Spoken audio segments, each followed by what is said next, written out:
Praise Lord. നമുക്ക് ഒരിക്കൽ കൂടെ ദൈവത്തിൻ്റെ സന്നിധിയിൽ ഒരുമിച്ച് കൂടി വരുവാൻ ദൈവം നൽകിയ വലിയ കൃപയ്ക്കായി ദൈവത്തെ സ്തുതിക്കുന്നു. കഴിഞ്ഞ ദിവസങ്ങളിൽ നമ്മൾ ചില കാര്യങ്ങൾ ചിന്തിച്ചുകൊണ്ടിരിക്കുകയായിരുന്നു. നമ്മളെ ദൈവം പഠിപ്പിച്ചുകൊണ്ട് പല വിഷയങ്ങളുണ്ട്.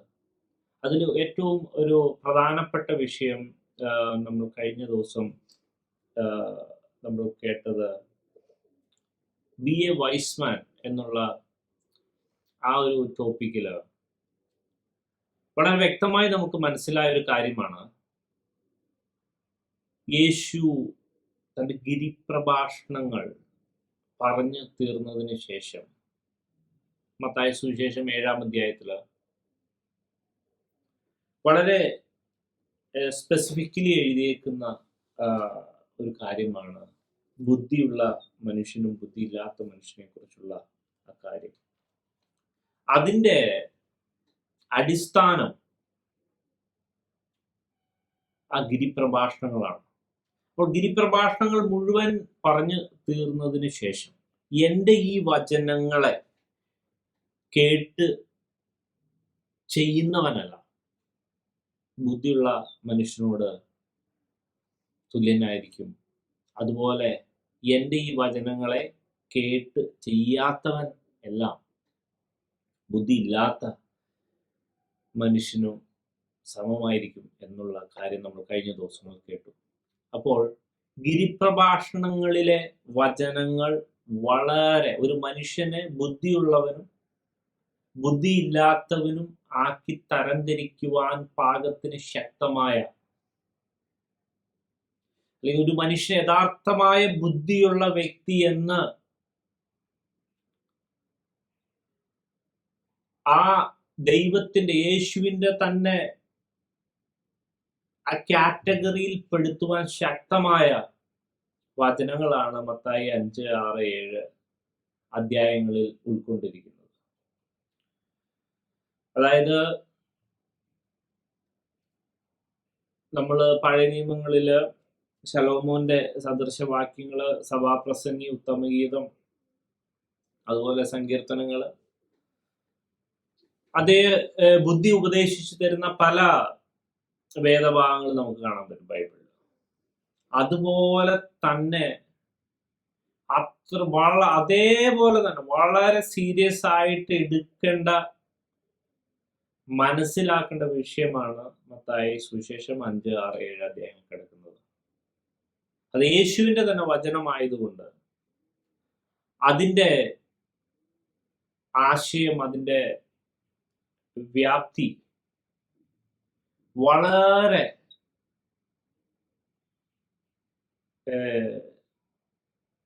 വളരെ മൂല്യമുള്ളതും അതേസമയം തന്നെ അത് ഒളിഞ്ഞു കിടക്കുന്നതുമാണ്. ദൈവത്തിൻ്റെ യഥാർത്ഥമായ ഒരു പ്ലാനിലോട്ട്, പെർഫെക്ഷനിലോട്ട് നമ്മളെ ഓരോരുത്തരെയും എത്തിക്കുവാൻ ശക്തമായ ആ യേശുവിന്റെ മിനിസ്ട്രിയുടെ ഒരു എല്ലാ ഭാഗങ്ങളും ഉൾക്കൊണ്ടിരിക്കുന്ന വേദ ഭാഗങ്ങളാണ് മത്തായി സുവിശേഷം 5, 6, 7 അധ്യായങ്ങൾ. പലപ്പോഴും അത് മനസ്സിലാകുന്നില്ല എന്നുള്ളതാണ് അതിന്റെ സത്യം. മനസ്സിലാകേണ്ടതുപോലെ മനസ്സിലാകുവാൻ നമുക്ക് ആത്മാർത്ഥമായി പ്രാർത്ഥിക്കുകയും ആത്മാർത്ഥമായി ആഗ്രഹിക്കുകയും ചെയ്താൽ ദൈവം നമ്മളെ അത് മനസ്സിലാക്കി അതിൽ പ്രവർത്തിപ്പാൻ നമ്മളെ സഹായിച്ച് നമ്മളെ ബുദ്ധിയുള്ളവരാക്കി തീർക്കും. നമുക്ക് കഴിഞ്ഞ ദിവസങ്ങളിൽ ആ ബി എ വൈസ്മാൻ എന്നുള്ളതിൽ കുറച്ച് ഭാഗങ്ങൾ മത്തായി സുവിശേഷം 7-ാം അധ്യായത്തിൽ നിന്ന് പരിശുദ്ധാത്മാവ് ഓർപ്പിച്ചത് പ്രകാരം ചിന്തിച്ചായിരുന്നു. പക്ഷെ ഇന്ന് നമുക്ക് അതിൻ്റെ ആദ്യ ഭാഗങ്ങൾ ഒന്ന് വളരെ പെട്ടെന്ന് നോക്കാം. വളരെ ആഴത്തിൽ അത് മനസ്സിലാക്കേണ്ട ആവശ്യമുണ്ട്. മത്തായി സുവിശേഷം 5-ാം അധ്യായം അത് തുടങ്ങുന്ന രീതി ഇങ്ങനെയാണ്. അവൻ പുരുഷാരത്തെ കണ്ടപ്പോൾ മലയിൽ കയറി അവൻ ഇരുന്ന ശേഷം ശിഷ്യന്മാർ അടുക്കൽ വന്നു. അപ്പോ മലയിൽ കയറി മലയിൽ ഇരുന്ന് പറയുന്നത് കൊണ്ടാണ് ഗിരിപ്രഭാഷണം എന്ന് അറിയപ്പെടുന്നത്. അവൻ തിരുവായി മൊഴിഞ്ഞ് അവരോട് ഉപദേശിച്ചതെന്തെന്നാൽ, ആത്മാവിൽ ദരിദ്രരായവർ ഭാഗ്യവാന്മാർ, സ്വർഗരാജ്യം അവർക്കുള്ളത്. ശ്രദ്ധിക്കേണ്ട ഒരു വേദഭാഗമാണ്. വളരെയധികം ശ്രദ്ധിക്കേണ്ട, വളരെയധികം മനസ്സിലാക്കേണ്ട, വളരെയധികം അറ്റൻഷൻ കൊടുക്കേണ്ട ഒരു വേദഭാഗമാണ്. നമ്മള് ഇതിന്റെ അവസാനത്തെ പോർഷൻ നമ്മൾ കണ്ടപ്പോൾ ഒരു മനുഷ്യനെ യേശുവിന്റെ സ്റ്റാൻഡേർഡിൽ, യേശുവിന്റെ കാഴ്ചപ്പാടിൽ ബുദ്ധിയുള്ള വ്യക്തിയാക്കി തീർക്കാൻ ശക്തമായ വചനങ്ങൾ ആയ ഈ ഗിരിപ്രഭാഷണത്തിൽ നിന്ന് യേശു പറഞ്ഞ ഏറ്റവും ഒന്നാമത്തെ ഉപദേശം, ഒന്നാമത്തെ കാര്യം, ആത്മാവിൽ ദരിദ്രരായിരിക്കുക എന്നുള്ളതാണ്. സ്വർഗരാജ്യം അവർക്കുള്ളതാണ് എന്നുള്ള കാര്യമാണ് ഒന്നാമതായി പറയുന്നത്. നമ്മൾ ഇതിന്റെ ആശയം വളരെ സീരിയസ് ആയിട്ട് എടുക്കേണ്ടതുണ്ട്. നമ്മൾ ആദ്യം കേട്ടു, ഒരു മനുഷ്യനെ യഥാർത്ഥമായി രക്ഷയിലോട്ട് കൊണ്ടുവരുവാൻ പാകത്തിന് ബുദ്ധിപരമായ, അവന്റെ നിലവാരം ഉയർത്തുന്ന, അത് പ്രവർത്തിക്കേണ്ടതായ വേദഭാഗങ്ങളാണ് ഇത് എന്ന് പറഞ്ഞിട്ട് അതിനകത്ത് ഒന്നാമതായി പറഞ്ഞിരിക്കുന്ന ഇതാണ്: blessed are the poor in spirit, for theirs is the kingdom of heaven.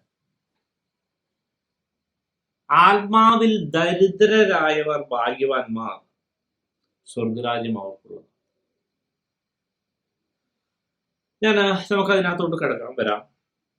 അതിനുശേഷം എഴുതിയിരിക്കുന്നത്, ദുഃഖിക്കുന്നവർ ഭാഗ്യവാന്മാർ, അവർക്ക് ആശ്വാസം ലഭിക്കും. സൗമ്യതയുള്ളവർ ഭാഗ്യവാന്മാർ, അവർക്ക് കരുണ ലഭിക്കും. Blessed are those who mourn, for they shall be comforted. Blessed are the gentle, for they shall inherit the earth. Praise the Lord. നമ്മൾ ഇതുവരെ ഇത് പഠിച്ചത്, കേട്ടത്, ഇതിങ്ങനെ ഓടിച്ച് ബൈഹാർട്ട് പോലെ ഇങ്ങനെ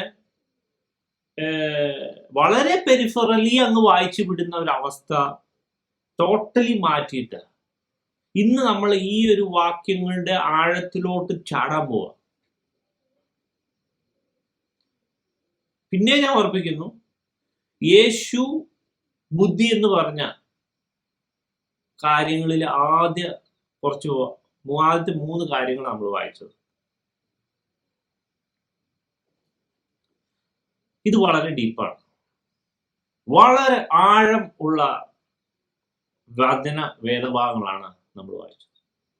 നമ്മൾ കഴിഞ്ഞ ദിവസങ്ങളിലൊക്കെയും ദൈവം നമ്മളെ ഈ കാര്യം മനസ്സിലാക്കുവാൻ വേണ്ടി, അറ്റ്ലീസ്റ്റ് എന്നെ മനസ്സിലാക്കുവാൻ വേണ്ടി, ഓഫ് കോഴ്സ് ഈ എന്നിലൂടെ വചനം കേൾക്കുന്ന വ്യക്തി ജീവിതങ്ങളെ മനസ്സിലാക്കുവാൻ വേണ്ടി കഴിഞ്ഞ കുറച്ച് ആഴ്ചകളിൽ ചില കാര്യങ്ങൾ ദൈവം പറഞ്ഞായിരുന്നു. അതൊക്കെ വളരെ സ്പെസിഫിക് ആയിട്ട് പറഞ്ഞത് തന്നെയാണ്. ദൈവത്തിന്റെ ഉദ്ദേശം നമ്മുടെ ജീവിതത്തിൽ നടക്കേണ്ടുന്ന വണ്ണം നടക്കുവാൻ വേണ്ടി തന്നെ നമ്മൾ പല കാര്യങ്ങളിലും വീഴ്ചകളും താഴ്ചകളും ബലഹീനതയും പാപങ്ങളും അവിശ്വസ്തതകളും അകൃത്യങ്ങളും ഒക്കെ നമ്മുടെ ജീവിതത്തിൽ വന്നു ഭവിച്ചപ്പോഴൊക്കെയും ദൈവത്തിന് നമ്മളെക്കുറിച്ചൊരു ഉദ്ദേശമുണ്ട്, ദൈവത്തിന് നമ്മളെക്കുറിച്ചുള്ള പദ്ധതിയുണ്ട് എന്നുള്ള കാര്യം നമ്മൾ പലപ്പോഴും മറന്നാലും ദൈവത്തിന് അത് മറക്കാൻ പറ്റത്തില്ല. ഓ ഹല്ലേലൂയ. ഞാൻ എൻ്റെ സഭയെ പണിയും, പാതാള ഗോപുരങ്ങൾ അതിനെ ജയിക്കുകയില്ല എന്ന് പറഞ്ഞ ഹല്ലേലൂയ. അതങ്ങനെ തന്നെ ചെയ്തിരിക്കും യേശു. എന്തൊക്കെ തടസ്സമുണ്ടെങ്കിൽ, irrespective of all satanic advantages in our life, all sort of oppression, depression, failure, sin, iniquities, എല്ലാ പ്രശ്നങ്ങളും സാത്താനോ അല്ലെങ്കിൽ നമ്മുടെ ജീവിതത്തിൽ സംഭവിച്ചാൽ, if you really genuinely want to reach heaven, and if calling of God is in us, നമ്മൾ ദൈവത്തെ യഥാർത്ഥമായി ആ ആശയം ഉൾക്കൊണ്ട് വിളിക്കുന്നുവോ, ദൈവം ഇറങ്ങി വന്ന് നമ്മളെ സഹായിച്ചേ പറ്റൂ. അപ്പൊ നമുക്ക് നമ്മുടെ ഇന്ന് നമ്മൾ പഠിക്കേണ്ട ആ 3 കാര്യങ്ങളിലോട്ട്. ഒന്ന്, ആത്മാവിൽ ദരിദ്രമായിരിക്കുന്ന അവസ്ഥ, ദുഃഖിക്കുന്ന അവസ്ഥ, സൗമ്യതയുള്ള അവസ്ഥ. ഇത് 3ഉം കണക്റ്റഡ് ആണ്. ഇത് 3 നമ്മുടെ ജീവിതത്തില് മാൻഡേറ്ററി ആയിട്ട് ആവശ്യമുള്ള കാര്യമാണ്. വളരെ ആഴങ്ങൾ ഉൾക്കൊണ്ടിട്ടുള്ള കാര്യങ്ങളാണ്. ഇനിയും നമ്മൾ പഠിക്കാൻ പോകുന്നത് എന്താണ് ആത്മാവിൽ ദരിദ്രമായിരിക്കുന്ന അവസ്ഥ. ആത്മാവിൽ ദരിദ്രമെന്നുള്ള ആ ഒരു കാര്യം പ്രത്യേകിച്ച് ഒരു എക്സ്പ്ലനേഷന്റെ ആവശ്യം. അതായത് ആത്മാവിൽ ദരിദ്രം, അതായത് it's not about just poor. ദരിദ്രമായിരിക്കുന്ന അവസ്ഥയിലല്ല ഇവിടെ എഴുതിയേക്കുന്നത്, ആത്മാവിൽ ദരിദ്രമായിരിക്കുന്ന അവസ്ഥ എന്ന് തന്നെയാണ്. അപ്പൊ ആത്മാവിൽ ദരിദ്രമായിരിക്കുക എന്നുള്ള ആ ഒറ്റ കാര്യം, അല്ലെങ്കിൽ അതിനെ ക്ലബ് ചെയ്ത് ഞാൻ ഈവൻ അതിനെ ദരിദ്രമായിരിക്കുന്ന ആത്മാവിനെ കുറിച്ചൊന്നും പറയാതെ ദരിദ്രമായിരിക്കുക എന്നുള്ള അവസ്ഥ പോലും അങ്ങനെ പോലും പ്രസംഗിക്കുന്നത് കേട്ടിട്ടുണ്ട്. അത് ഒഴിവാക്കാൻ വേണ്ടി, ആ ഒരു തെറ്റിദ്ധാരണ ഒഴിവാക്കാൻ വേണ്ടിയാണ് പറയുന്നത് ആത്മാവിൽ ദരിദ്രമായിരിക്കുന്ന അവസ്ഥ, പൂർ ഇൻ സ്പിരിറ്റ്. അത് എല്ലാ ഭാഷയിലും അത് കറക്റ്റ് ആയിട്ട് തന്നെ എഴുതിയിരിക്കുന്നു.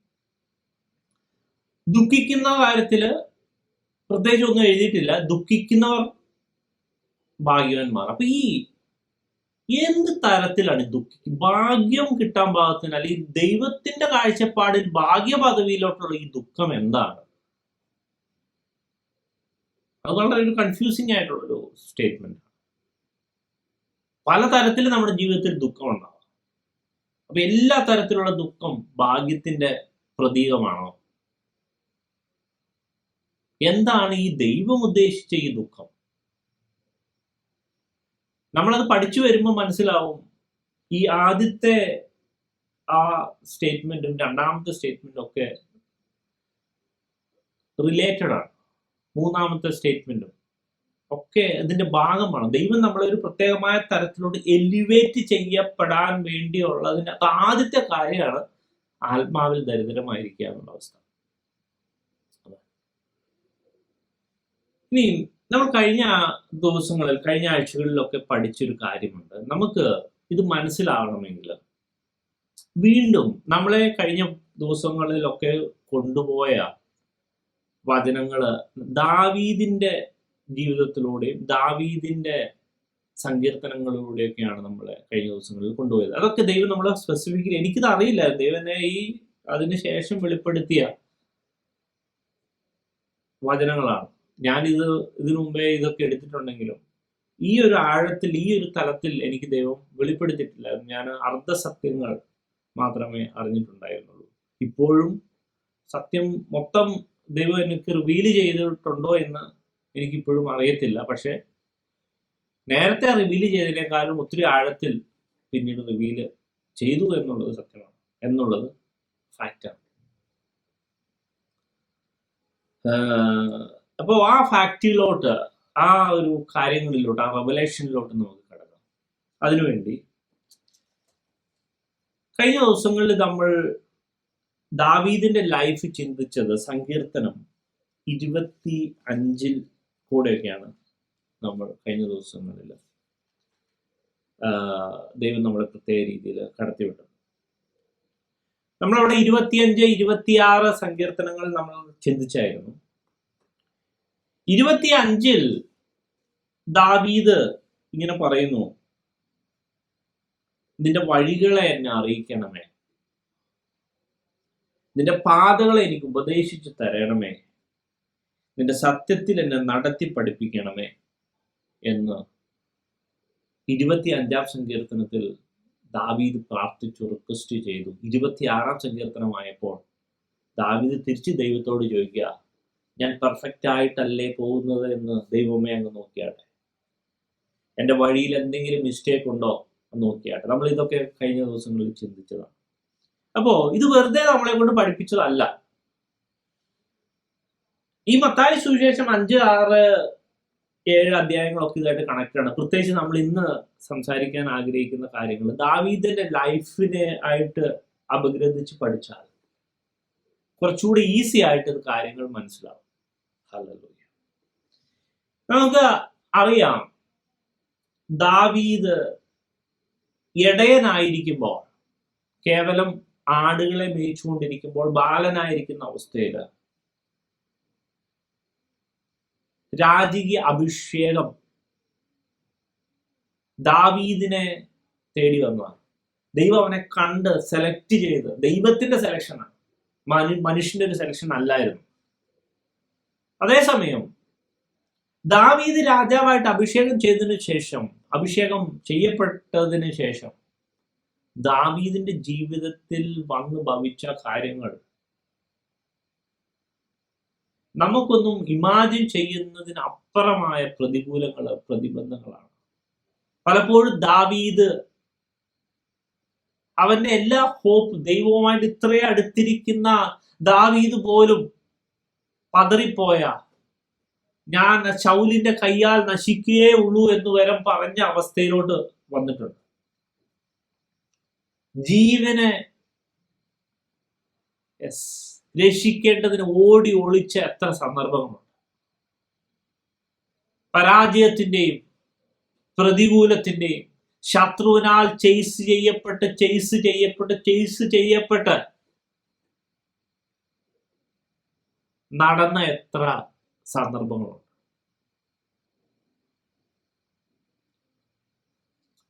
അപ്പോ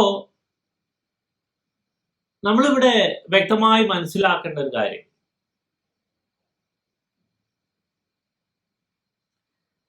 ദാവീദിന്റെ ലൈഫ് അത്ര സുഖമുള്ള ലൈഫൊന്നുമല്ല.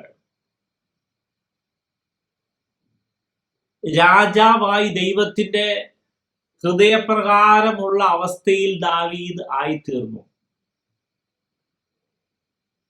അങ്ങനെ ആയിത്തീരാൻ വേണ്ടി ദാവീദിന്റെ ഈ പ്രാർത്ഥനകൾ, പ്രത്യേകിച്ച് നമ്മൾ കഴിഞ്ഞ ദിവസങ്ങളിൽ കണ്ട പ്രാർത്ഥനകള് വളരെ ഇമ്പോർട്ടൻ്റ് ആയ കാര്യങ്ങളാണ്.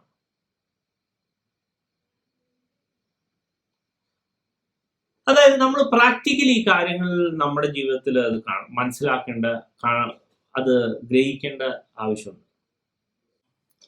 ദാവീദിന്റെ ലൈഫ് നമ്മളെ പല കാര്യങ്ങൾ പഠിപ്പിക്കുന്നുണ്ട്. അതായത് പ്രാക്ടിക്കലി നമ്മൾ അത് എടുക്കുമ്പോൾ നമ്മൾ പലപ്പോഴും ദൈവത്തോട് പല കാര്യങ്ങൾ ആവശ്യപ്പെടാറുണ്ട്. പല കാര്യങ്ങൾ ആവശ്യപ്പെടുക എന്ന് പറയുമ്പോൾ അതായത് നമ്മൾ ചില കാര്യങ്ങൾ നമ്മുടെ ഹൃദയത്തിൽ നിരൂപിച്ചിട്ട്, ദൈവമേ എനിക്ക് ഇങ്ങനെ ചെയ്തു തരണമേ, ഇങ്ങനെ അത് നടന്നാൽ നല്ലതായിരുന്നു, എനിക്ക് ഇന്ന കോഴ്സ് കിട്ടിയാൽ നല്ലതായിരുന്നു, എനിക്ക് ഇന്ന ജോലി കിട്ടിയാൽ നല്ലതായിരുന്നു, അല്ലെങ്കിൽ എൻ്റെ രോഗം സൗഖ്യമായാൽ നല്ലതായിരുന്നു. അങ്ങനെ പലതും നമ്മൾ ആഗ്രഹിച്ച് പ്രാർത്ഥിക്കുന്ന ഒരവസ്ഥയുണ്ട്. പ്രാക്ടിക്കൽ ക്രിസ്ത്യൻ ലൈഫിലാണ്, പ്രാക്ടിക്കലായിട്ടുള്ള കാര്യങ്ങളാണ് ഞാൻ പറയുന്നത്. എന്നാ ഒരു മനുഷ്യൻ വളരെയധികം ബുദ്ധിമുട്ടിലൂടെ കടന്നു പോകുമ്പോൾ അതുപോലത്തെ ഒരു പ്രാർത്ഥന ആയിരിക്കത്തില്ല അവന്റെ ജീവിതത്തിൽ വരുന്നത്. അതായത് ഞാൻ കുറച്ചുകൂടെ അത് വ്യക്തമായി പറയുവാൻ ആഗ്രഹിക്കുന്നുവെങ്കിൽ, അല്ലെങ്കിൽ പറയാൻ താല്പര്യപ്പെടുന്നുവെങ്കിൽ, നമുക്ക് എന്തെങ്കിലും ഒരു കാര്യം വേണമെന്ന് ഉള്ളൊരു പ്രാർത്ഥന അല്ലെങ്കിൽ ഒരു ആവശ്യബോധം തോന്നുന്നത് എപ്പോഴാണ്? നമ്മുടെ പല ബാക്കിയുള്ള നമ്മുടെ മേഖലകളൊക്കെ ഓക്കെ ആയിരിക്കുമ്പോൾ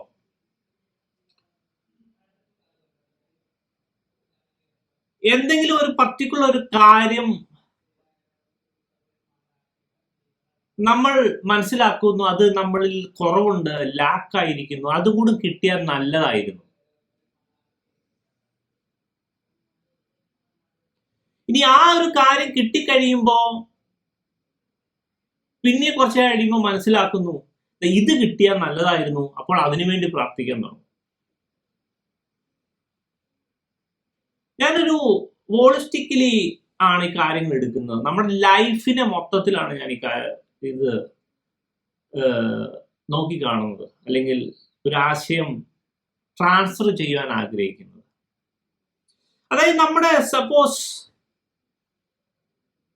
സാമ്പത്തികമായി വളരെയധികം ഞെരുങ്ങി വളരെ ബുദ്ധിമുട്ടിയിരിക്കുന്ന ഒരു അവസ്ഥയിൽ ആ വ്യക്തിക്ക് അല്ലെങ്കിൽ അങ്ങനെയുള്ള വ്യക്തി ജീവിതങ്ങൾക്ക് വേണ്ടത് ഒരു നല്ല ജോലിയോ ഒരു നല്ല അഭിവൃദ്ധിയോ ബിസിനസ്സിലോ അല്ലെങ്കിൽ എന്തെങ്കിലും കാര്യം നല്ല വരുമാനം വേണം. അതായിരിക്കും അവന്റെ മുഴുവൻ പ്രാർത്ഥന.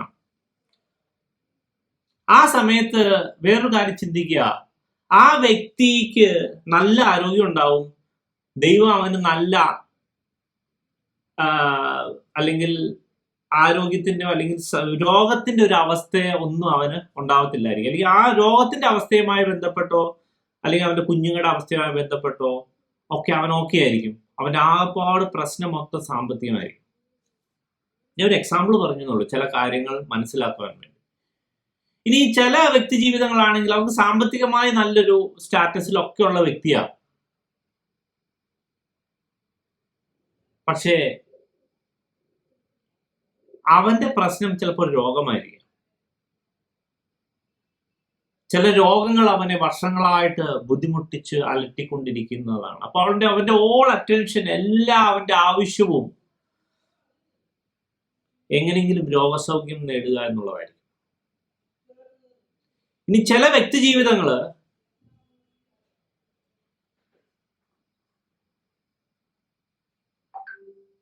അവരുടെ ജീവിതത്തില് അവർ നേരിടുന്ന വലിയ പ്രശ്നങ്ങളില്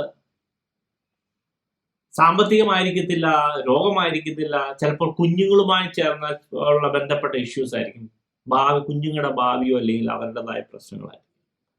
ഇനി ചില വ്യക്തി ജീവിതങ്ങള് ശുശ്രൂഷയിലൊക്കെ ഉള്ള വ്യക്തി ആണെങ്കിൽ അവരുടെ മുഴുവൻ അറ്റൻഷനും പ്രാർത്ഥനയും ശുശ്രൂഷ ശരിയാകണമേ, ദൈവം ഉദ്ദേശിക്കുന്ന തലത്തിലോട്ട് എത്തണമേ എന്നുള്ള പ്രാർത്ഥനയായിരിക്കും. ഇനി ചില വ്യക്തി ജീവിതങ്ങളിൽ നമ്മൾ കാണുന്നത് ദൈവം ചില കാര്യങ്ങൾ, പ്രോമിസുകൾ അവന്റെ ജീവിതത്തിൽ തന്നിട്ടുണ്ട്, പക്ഷെ ആ പ്രോമിസുകൾ കാണുന്നില്ല, അതിന്റെ ഫുൾഫിൽമെന്റിലോട്ട് എത്തുന്നില്ല. അപ്പോൾ അവന്റെ മുഴുവൻ പ്രാർത്ഥനയും മുഴുവൻ ശ്രദ്ധയും മുഴുവൻ യാചനയും യെസ് എന്റെ വാക്തത്വം തരണമേ, യെസ് അങ്ങ് അനുഗ്രഹിക്കാമെന്ന് പറഞ്ഞതാണല്ലോ, എനിക്ക് ആ വാക്തത്വം കിട്ടിയേ പറ്റൂ എന്നുള്ള അവസ്ഥ. ഇതൊക്കെ ഞാൻ പ്രാക്ടിക്കലായിട്ട് പറയുവാൻ കാരണം, യേശു പറഞ്ഞ ആത്മാവിൽ ദരിദ്രരായിരിക്കുന്നവർ ഭാഗ്യവാന്മാർ, അവർക്ക് എന്താ ദൈവം ഓഫർ ചെയ്തത്? സ്വർഗരാജ്യമാണ് ഓഫർ ചെയ്തത്. അപ്പൊ അത്രയും ഒരു സ്റ്റേറ്റ്മെന്റ് പറയണമെങ്കിൽ ഈ കാര്യങ്ങൾ വ്യക്തമായി മനസ്സിലാക്കേണ്ടതുണ്ട്. നമുക്കൊക്കെ ഓരോരുത്തർക്കും ഓരോ പ്രശ്നങ്ങളുണ്ട്. ചിലപ്പോൾ നമ്മുടെ ജോലി സംബന്ധമായിട്ടുള്ള ആയിരിക്കാം, ഭാവി സംബന്ധമായിട്ടുള്ളതായിരിക്കാം, കുടുംബ സംബന്ധമായിട്ടുള്ളതായിരിക്കാം, ആത്മീയമായിരിക്കാം, ശാരീരികമായിരിക്കാം, സാത്താന്യ പോരാട്ടങ്ങളായിരിക്കാം. അങ്ങനെ പല പല പല പ്രശ്നങ്ങൾ. ഹല്ലേലൂയ. അപ്പോൾ ഇങ്ങനെ പല പല പ്രശ്നങ്ങളെ നമ്മളിൽ പല പല ആവശ്യക്കാരാക്കുന്നുണ്ട്. പല പല പ്രതിബന്ധങ്ങൾ നമ്മൾ പല പല പ്രാർത്ഥനയ്ക്ക് കാരണഹേതുവായി തീരുന്നുണ്ട്. ഇനി വേറൊരു ആശയം ഞാൻ പറയാം. ദാവീദിന്റെ ജീവിതം ഒന്ന് നോക്കണം.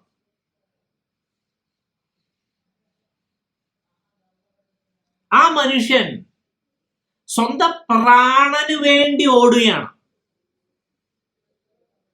ശ്രദ്ധിക്കേണ്ട ഒരു കാര്യമാണ്. ഇത് വ്യക്തമായി ദൈവം എന്നെ മനസ്സിലാക്കിപ്പിച്ച, അല്ലെങ്കിൽ എൻ്റെ ജീവിതത്തില് മാറ്റം വരുത്തിയ, എൻ്റെ ജീവിതത്തിന് ഒരു ദിശാബോധം തന്ന വചനങ്ങളാണ് ഈ വചനങ്ങൾ. അപ്പൊ പല കാര്യങ്ങള് നമ്മൾ അഭിമുഖീകരിച്ചിട്ടുണ്ടെങ്കിലും യഥാർത്ഥമായ ദൈവം ഉദ്ദേശിക്കുന്ന ഒരു ലെവലിൽ കാര്യങ്ങളെ ഉൾക്കൊള്ളണമെങ്കിൽ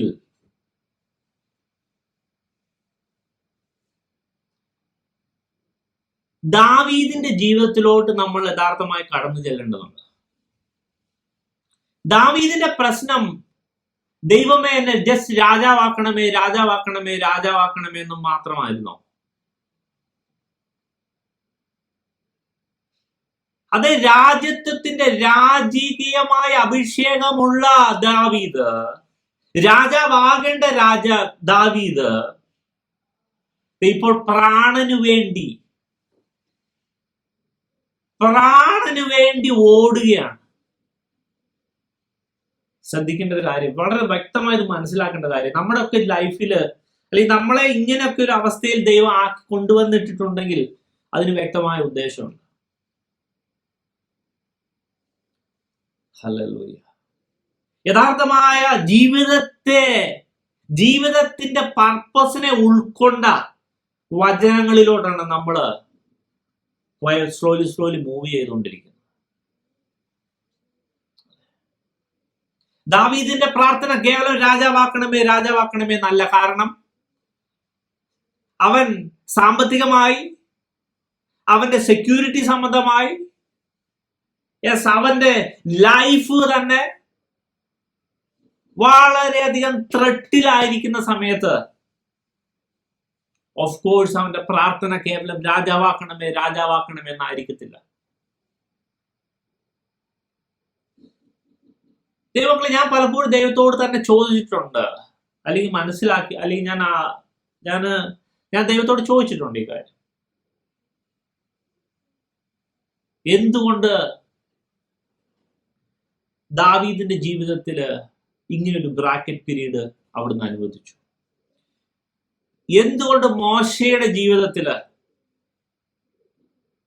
40 വർഷം അവിടുന്ന് അനുവദിച്ചു?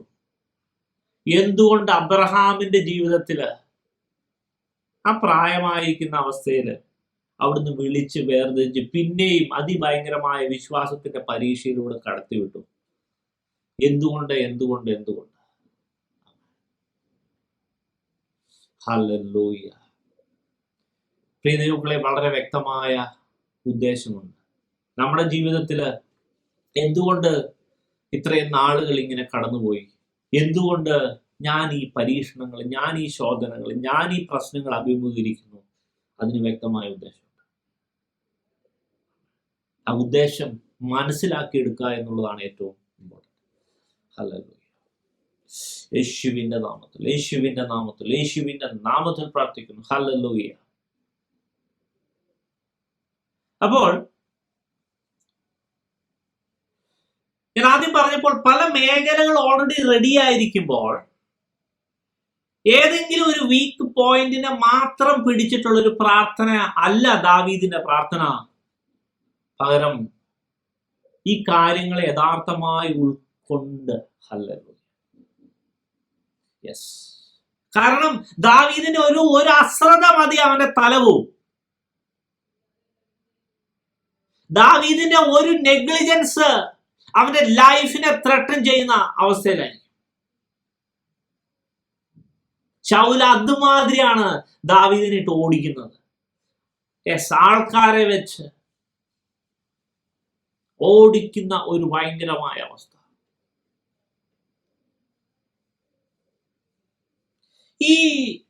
ഇങ്ങനെ പ്രതികൂലം വരുമ്പോൾ, ഇങ്ങനെ പ്രതിസന്ധി വരുമ്പോൾ നമ്മൾ മനസ്സിലാക്കിയെടുക്കേണ്ട ഒരു കാര്യമാണ്, പല മേഖലകളിൽ നിന്ന് സാമ്പത്തികമായ വിഷയം ഇപ്പോൾ അതെ നമ്മളൊക്കെ അതായത് അങ്ങനെ പ്രതികൂലം നേരിടാൻ ഭാഗ്യം ചെന്നവരാണ്. സാമ്പത്തികമായും ശാരീരികമായും മാനസികമായും സാമൂഹികമായും. ദൈവം നമുക്ക് വല്ല പ്രോമിസ് നൽകിയിട്ടുണ്ട്. പ്രോമിസ് എവിടെ കിടക്കുന്നു? നമ്മുടെ പ്രാക്ടിക്കൽ അവസ്ഥ എവിടെ കിടക്കുന്നു? ദൈവത്തിന്റെ വലിയ പദ്ധതിയുണ്ട്, ഉപദേശമുണ്ട്, അനേക വചനങ്ങൾ കേൾക്കുന്നതാ. പക്ഷേ what is my current status? What is my situation? And what is the real solution? ഈ കാര്യങ്ങളൊക്കെ ഉൾക്കൊണ്ടിട്ടാണ്, ഇനി ശ്രദ്ധിക്കേണ്ട കേസാണ്, ദാവീദ് പറയുന്നത്. അതായത് ദാവീദിന് അറിയില്ല. He was totally clueless. He don't have any idea how to move forward. ഞാൻ എന്ത് ചെയ്യണമെന്ന് അറിയത്തില്ല. ഏത് രീതി പോയാൽ എനിക്കൊരു ദൈവം ഉദ്ദേശിച്ച ആ ഒരു അവസ്ഥയിലോട്ട് എത്തുമെന്ന് ദാവീദിന് ഒരു ക്ലൂ ഇല്ല.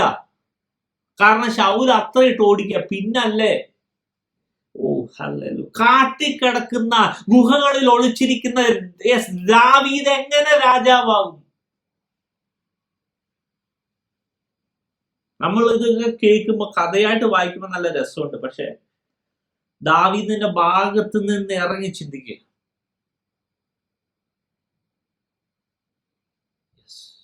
ഓ ഹല്ലേലൂയ. യേശുവിന്റെ നാമത്തിൽ, യേശുവിന്റെ നാമത്തിൽ, യേശുവിന്റെ നാമത്തിൽ. ഓ ഹല്ലേലൂയ. യെസ്, ദൈവം എന്നെ ഈ ഭാഗങ്ങളിൽ എന്നെ മനസ്സിലാക്കിപ്പിച്ച വലിയൊരു വചന സത്യമുണ്ട്. യെശയ്യാ പ്രവചനം 41 അധ്യായത്തിലെ ചില കാര്യങ്ങള് ദൈവം എഴുതിയിട്ടുണ്ട്. അത് നമുക്ക് ജസ്റ്റ് ഒന്ന് വായിക്കാം. ദ്വീപുകളെ എന്റെ മുമ്പിൽ മിണ്ടാതിരിപ്പീൻ, ജാതികൾ ശക്തിയെ പുതുക്കട്ടെ, അവർ അടുത്തു വന്ന് സംസാരിക്കട്ടെ, നാം തമ്മിൽ ന്യായവാദം ചെയ്യുന്നതിന് അടുത്തു വരിക. ഇനി ചെല്ലുന്നിടത്തൊക്കെ നീതി എതിരേൽക്കുന്നവനെ കിഴക്കുനിന്ന് ഉണർത്തിയതാർ. അവൻ ജാതികളെ അവന്റെ മുമ്പിൽ ഏൽപ്പിച്ചു കൊടുക്കുകയും അവനെ രാജാക്കന്മാരുടെ മേൽ വാഴുമാറാക്കുകയും ചെയ്യുന്നു. അവരുടെ വാളിനെ അവൻ പൊടി പോലെയും അവരുടെ വില്ലിനെ പാറിപ്പോകുന്ന താളടി പോലെയും ആക്കി കളയുന്നു.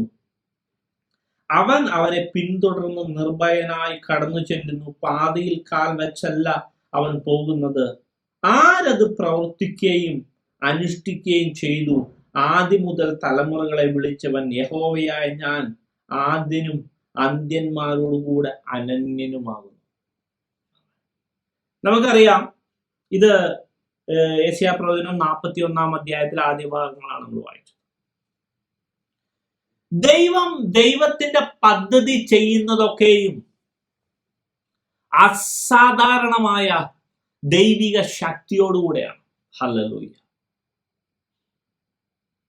ഇവിടെ ദൈവം ചോദിക്കുന്നതാ, ഇതൊക്കെ ആരാ ചെയ്തത്?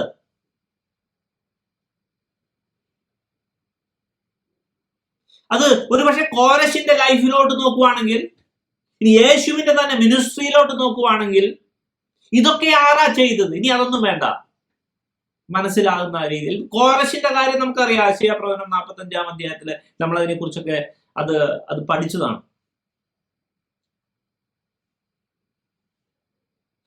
ദൈവത്തിന്റെ പദ്ധതി നടപ്പാക്കാൻ വേണ്ടി, ആലയത്തിന് അടിസ്ഥാനം ഇടാൻ വേണ്ടി കോരശ് എന്നുള്ള വ്യക്തി, കോരശ് ഉണ്ടാകുന്നതിന് മുമ്പ് ഇന്ന പേരടക്കം പറഞ്ഞ് ദൈവം അഭിഷേകം ചെയ്ത് ദൈവം സെൻഡ് ചെയ്ത് അയക്കുന്ന ഒരു സംഭവം. ആരാ ഇത് ചെയ്യുന്നത്?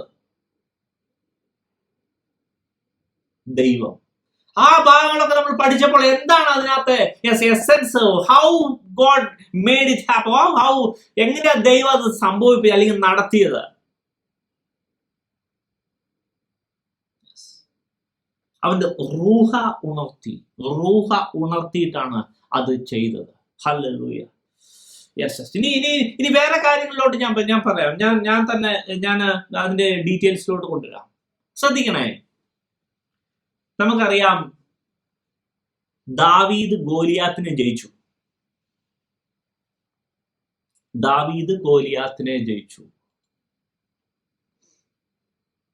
എങ്ങനെ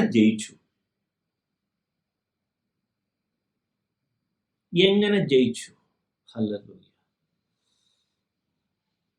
ഇനി ദാവീദിന്റെ തന്നെ ലൈഫില്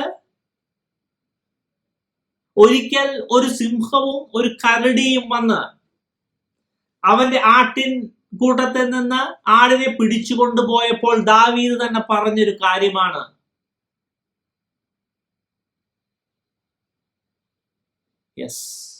അവൻ സിംഹത്തെയും കരടിയെയും കീറിക്കളഞ്ഞു. ഞാൻ പ്രാക്ടിക്കലി ഞാൻ ഈ കാര്യത്തിലോട്ട് വരുവാൻ ആഗ്രഹിക്കുന്നത്,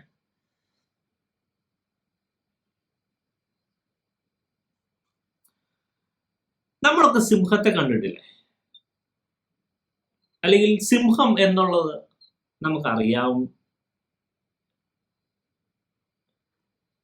കാട്ടിലെ രാജാവാണ് സിംഹം. ഒരു സിംഹത്തെ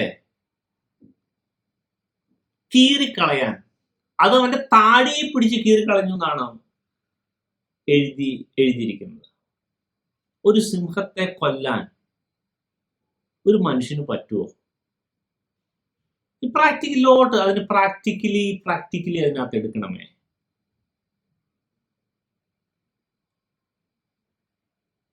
പ്രാക്ടിക്കലി എടുക്കും. ഒരു സിംഹം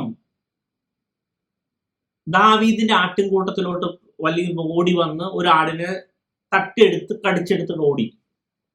സാധാരണഗതിയിൽ ബുദ്ധിയുള്ള വ്യക്തിയാണെങ്കിൽ അത് പോയി രക്ഷപ്പെട്ടു, ബാക്കി സേഫ് ആണല്ലോ എന്നോർത്ത് സാധാരണഗതിയിൽ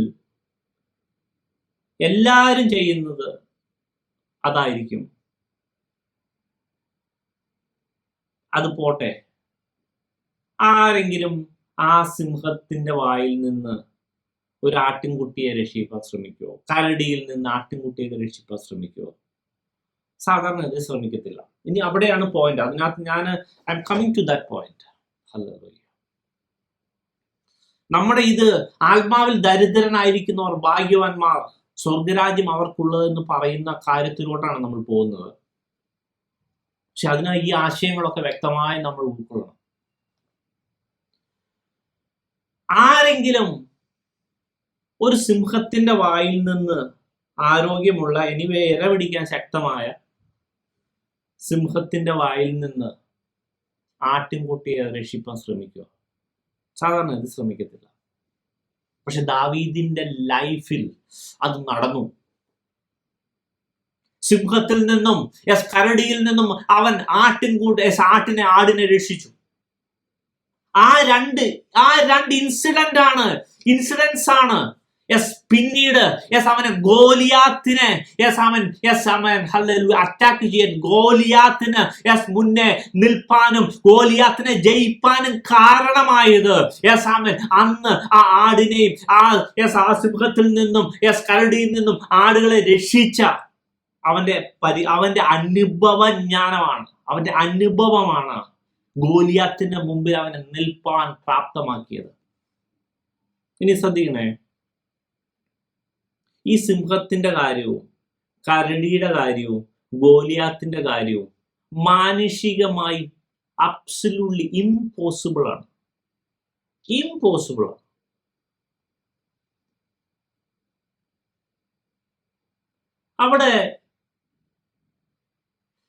അവിടെ പറയുന്ന ആ കാര്യം, ആ വേദഭാഗങ്ങളൊക്കെ നമ്മൾ വായിക്കുമ്പോൾ വ്യക്തമായി മനസ്സിലാക്കുന്ന കാര്യം, ആ ശൗമേലിന്റെ പുസ്തകത്തിൽ 17-ാം അധ്യായത്തിലും ആ കാര്യങ്ങള്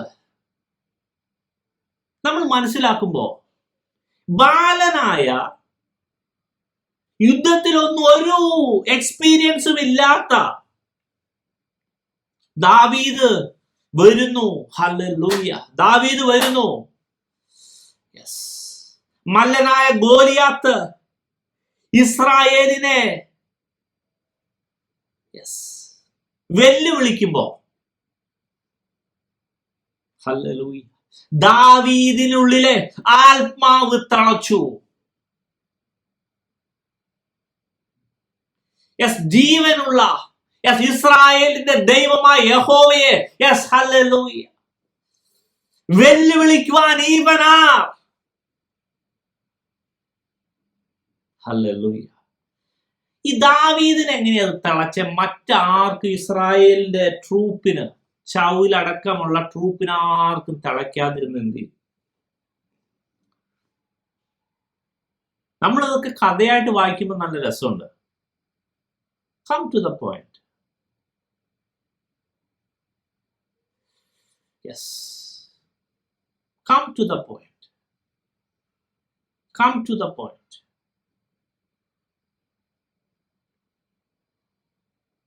അതായത് സാധാരണമായ മാനുഷികമായ ഒരു ഫോർമുലയോ മാനുഷികമായ ഒരു രീതിയിലോ ആണെങ്കിൽ ഒരിക്കലും ദാവീദോ ഇസ്രായേലോ ആ യുദ്ധത്തെ ജയിക്കത്തില്ല. ഒരിക്കലും ദാവീദിന് ഒരു സിംഹത്തെയോ കരടിയോ തോൽപ്പിക്കുവാനും പറ്റത്തില്ല. പക്ഷെ അസാധാരണമായ ഒരു ശക്തിയാലാണ് ദാവീദ് അത് ജയിച്ചത്. Hallelujah. I think you are slowly getting to the point. ആത്മാവിൽ ദരിദ്രരായവർ ഭാഗ്യവാന്മാർ, സ്വർഗരാജ്യം അവർക്കുള്ളത്. ഓ ഹല്ലേലൂയ. പ്രിയ ദൈവമക്കളെ, സാധാരണ മാനുഷികമായ ഫോർമുലയിലാണോ നമ്മൾ പോകുന്നത്? ഉറപ്പായിട്ട് പാതാളം നമുക്കുള്ളതെന്ന് പറയേണ്ടി വരും. ദൈവം നമ്മളെ വിളിച്ചത് ഹല്ലേലൂയ മാനുഷിക ഫോർമുലയിലും നമ്മുടെ ഈ പൊട്ട ബുദ്ധിനെ ആശ്രയിച്ച് പോകാനല്ല, പകരം പരിശുദ്ധാത്മാവിന്റെ അത്യന്ത ശക്തി നമ്മളിൽ വ്യാപരിച്ചിട്ട് അസാധാരണ കാര്യങ്ങൾ ചെയ്തെടുക്കുവാനാണ്. Are you ready for that? Hallelujah. Yes, definitely. Oh hallelujah. We need spirit. We need power of Holy Spirit. അസാധാരണമായ ശക്തി നമുക്ക് ആവശ്യമുണ്ട്. നമ്മുടെ മുമ്പിൽ നിൽക്കുന്ന വലിയ പ്രതിബന്ധമാണോ, പ്രശ്നമാണോ, യെസ് ഹല്ലേലൂയ, ഇതിനൊക്കെ ഓവർകം ചെയ്യാൻ ഹല്ലേലൂയ ദൈവം തന്ന ഒറ്റ ഫോർമുല, ഒറ്റ സിസ്റ്റം ആണ് holy spirit. We need that power. Yes, with that sense we need to take it in that sense. Hallelujah. Oh Jesus. ഇനി oh hallelujah. Yes amen. Hallelujah. ഞാൻ യേശു പറഞ്ഞ ഒന്നാമത്തെ കാര്യത്തില് അത് ഗ്രീക്കിൽ പോയി നോക്കുമ്പോ ആത്മാവിൽ ദരിദ്രമായിരിക്കുന്ന, ദരിദ്രത്തിന്റെ വാക്കെന്താ എഴുതിയേക്കുന്ന അറിയാവോ? Hallelujah. Poor as a beggar. Poor as a beggar. Oh Jesus. Are you ready to beg for spirit? Yes, പ്രിയ ദൈവങ്ങൾ കേൾക്കുന്ന എല്ലാ വ്യക്തി ജീവിതങ്ങളും, irrespective of your situation or your achievement or your experience or your age, I can say this one. ഒന്നും ആയിട്ടില്ല. Oh hallelujah. If you are ready to beg for spirit, ദൈവം നമ്മളെ ഓരോരുത്തരെയും കണ്ടത്, വിളിച്ചത്, വേർതിരിച്ചത് ദൈവത്തിന്റെ വലിയ മാസ്റ്റർ പ്ലാൻ, മാസ്റ്റർ പദ്ധതി എസ്റ്റാബ്ലിഷ് ചെയ്യാനാണ്. അത് എസ്റ്റാബ്ലിഷ് ചെയ്യണമെങ്കിൽ പ്രിയ ദൈവമക്കളെ, we need to beg for spirit. We need to beg for his power. എല്ലാമായെന്ന് പറഞ്ഞിരുന്നാലുണ്ടല്ലോ നിത്യ നരകത്തിലോട്ടാ പോക്ക്. കാരണം അതേ ഗിരിപ്രഭാഷണത്തിൽ പറഞ്ഞ ഇത് ഇടുങ്ങിയ വഴിയാണ്, ഇടുങ്ങിയ വഴിയാണ്. But there is a way through. അതിനവിടെ ഒരു ഓപ്ഷൻ ഉണ്ട്. ഹല്ലേലൂയ. യെസ്, ദൈവം നമ്മുടെ ജീവിതത്തിൽ യെസ് ആമേൻ പല കാര്യങ്ങൾ പ്രോമിസ് ചെയ്തിട്ടുണ്ടോ? അസാധാരണമായ കാര്യങ്ങൾ നമ്മുടെ ജീവിതത്തിൽ നടക്കേണ്ടതുണ്ട്. ദാവീദ് സിംഹത്തെ കീറിക്കളഞ്ഞതുപോലെ, യെസ് കരടിയെ കീറിക്കളഞ്ഞതുപോലെ, മല്ലനായ ഗോലിയാത്തിനെ യെസ് അവൻ ഒരു യുദ്ധപരിചയമില്ലാത്ത ഒരു യെസ് ആയുധവും യെസ് ആ കവടയല്ലാതെ വേറെ ഒരു യെസ് പ്രൊഫഷണൽ വെപ്പൺസും ഇല്ലാതെ തോപ്പിക്കാൻ ദൈവത്തിന്റെ ശക്തിക്ക് പറ്റുമെങ്കിൽ we need that power. That power will lead us to somewhere. Otherwise we will say, suppose നമ്മുടെ ജീവിതത്തിൽ എന്തെങ്കിലും പറ്റിയിട്ടുണ്ടെങ്കിൽ യെസ് എന്റെ കഴിവ് കൊണ്ട്, എന്റെ എബിലിറ്റി കൊണ്ട് ഞാനിത് അച്ചീവ് ചെയ്തെന്ന് പറയുന്ന യെസ് നന്ദിയില്ലാത്ത യെസ് മനുഷ്യരാണ് നമ്മളെന്ന് ദൈവത്തിന് വ്യക്തമായി അറിയാം. അതുകൊണ്ട് God always will put us or set us the circumstances in such a way that there is no option except godly intervention in our life. We will come to know and come to, yes, we will be in that particular situation and we will call for His help and God will deliver us and God will make sure that you will never ever say, ഇത് പ്രവർത്തിച്ചു ചോദിച്ചാൽ എന്റെ ബുദ്ധിയോ എന്റെ കഴിവോ എന്റെ സ്മാർട്ട്നെസ്സോ അല്ല എന്ന്. Oh Jesus,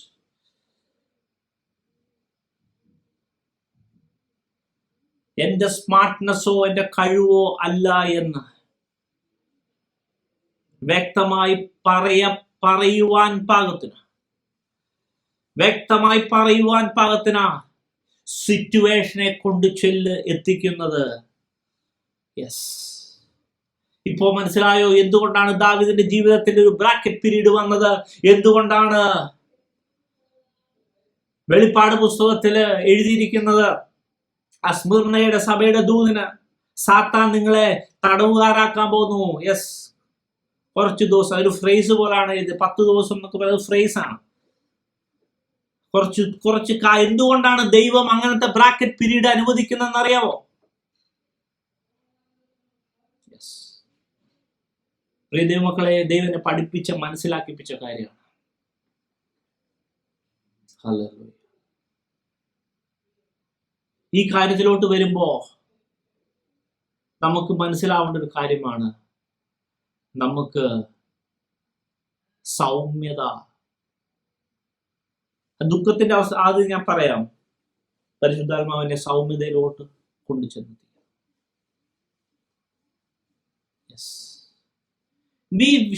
നമ്മൾ ശരിക്കും റിയലൈസ് ചെയ്യണം, അല്ലെങ്കിൽ ദൈവം നമ്മളെ റിയലൈസ് ചെയ്യിപ്പിക്കും.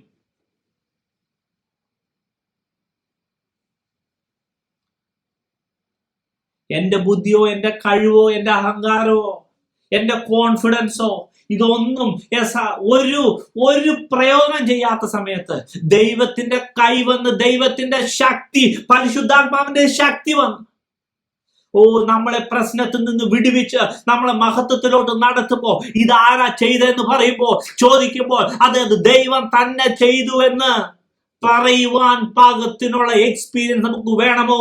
യെസ്, ഇന്ന് മുതലേ യെസ് ആ ആത്മാവിന്റെ അവസ്ഥയിലോട്ട് പ്രാർത്ഥിച്ചോ.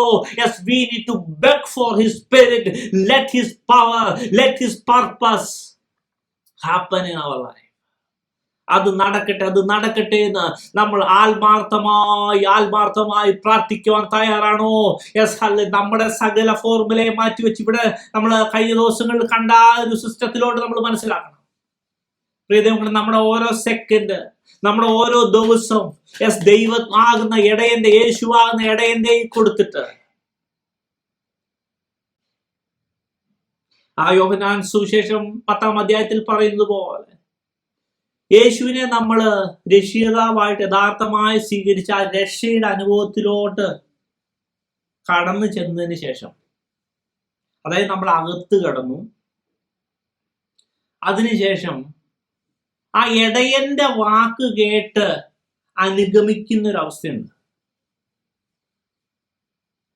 അതായത് definitely we will be in a certain situation such a way that we are totally clueless about our life, how to proceed further. എനിക്കറിയത്തില്ല എന്ത് ചെയ്താൽ രക്ഷപ്പെടുന്നു, എന്ത് രീതിയിൽ പോയാൽ രക്ഷപ്പെടുന്നു. ആരെങ്കിലും അറിയാതിരിക്കുന്നു, അവർക്ക് വേണ്ടിയാണ് ഈ വചനം. Yes, hallelujah. Oh hallelujah. Yes, ദൈവം സ്പെസിഫിക്കലി പർപ്പസ്ഫുള്ളി അങ്ങനെ ആക്കി വെച്ചതാ. യെസ് യെസ്, ഇന്നു മുതല് യെസ് നിങ്ങള് യെസ് ആത്മാവിന്റെ ശക്തി, ഓ ഹല്ലേലൂയ, അതിനുവേണ്ടി യെസ് പ്രാർത്ഥിച്ചോ. അസാധാരണമായ കാര്യങ്ങൾ ചെയ്തെടുക്കാനുണ്ട്, അസാധാരണമായ ശക്തി വേണം. Yes amen. Beg for that spirit, beg for his power. പാതയിൽ കാൽവച്ചല്ലാതെ നമ്മുടെ യെസ് പ്രിയ ദൈവമക്കളെ, ആരെങ്കിലും സാധാരണ ബുദ്ധിയിൽ മറ്റുള്ള മനുഷ്യന്റെ ഫോർമുലയിലാ മുന്നോട്ട് പോകാൻ ആഗ്രഹിക്കുന്നു. സ്വർഗരാജ്യം ഇങ്ങനെയുള്ളവർക്കല്ല കേട്ടോ. ഓ ജീസസ്, സ്വർഗരാജ്യം വേണോ? ഓ ഹല്ലേലൂയ. ആത്മാവിന്റെ ഇന്റർവെൻഷനും ആത്മാവിന്റെ മാനിഫെസ്റ്റേഷൻ നമ്മുടെ ലൈഫിൽ നടക്കണം. അപ്പൊ അസാധാരണമായ കാര്യങ്ങൾ സംഭവിച്ചു തീരും, സംഭവിച്ചേ പറ്റൂ. ഹല്ലേലൂയ. അസാധാരണമായ കാര്യങ്ങൾ സംഭവിക്കണമെങ്കിൽ we should beg for his spirit. ഇന്ന് മുതലേ നമ്മൾ ഓരോരുത്തരും കേൾക്കുന്ന ഓരോ വ്യക്തി ജീവിതം അസാധാരണമായ വാഗ്ദത്തത്തെ, ഹല്ലേലൂയ. ഒരു കാര്യം കൂടി ദൈവം പറയാൻ ഓർപ്പിക്കുന്നു, ശ്രദ്ധിക്കണേ. നമ്മളെ ഈ ലോകസ്ഥാപനത്തിന് മുമ്പേ ക്രിസ്തുവിൽ കണ്ട് ഈ പർട്ടിക്കുലർ ടൈം പീരീഡിൽ ഈ ഭൂമിയിൽ ജനിപ്പിച്ചില്ല പേരൻസിനാൽ ജനിക്കപ്പെട്ട് ഇവിടെ ആക്കി വെച്ച് യേശുവിനെ പരിചയപ്പെടുത്തി, യേശുവിനെ മനസ്സിലാക്കി, യേശുവിനെ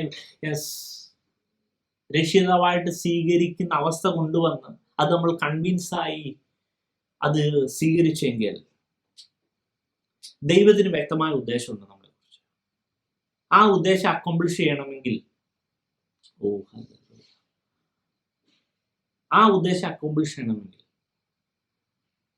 നമ്മൾ ആത്മാവിനാൽ തന്നെ നടത്തപ്പെട്ടേ പറ്റൂ. ആ റോമാലേഖനം 8-ാം അധ്യായത്തിൽ പറയുന്നത് പോലെ 2 ഓപ്ഷൻ ഉണ്ട്.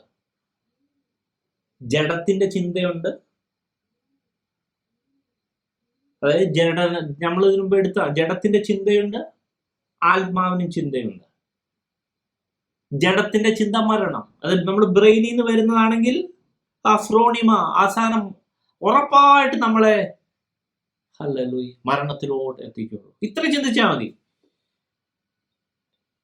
ദാവീദ് എന്ന വ്യക്തി ഒറ്റയ്ക്ക് അവിടെ ദൈവത്തിന്റെ ശക്തി മാനിഫെസ്റ്റ് ചെയ്തത് കൊണ്ടാണ് ഗോലിയാത്തിനെയും പാലസ്തീനിൽ നിന്നും ഇസ്രായേൽ അന്ന് ഊരി പോകുന്നത്.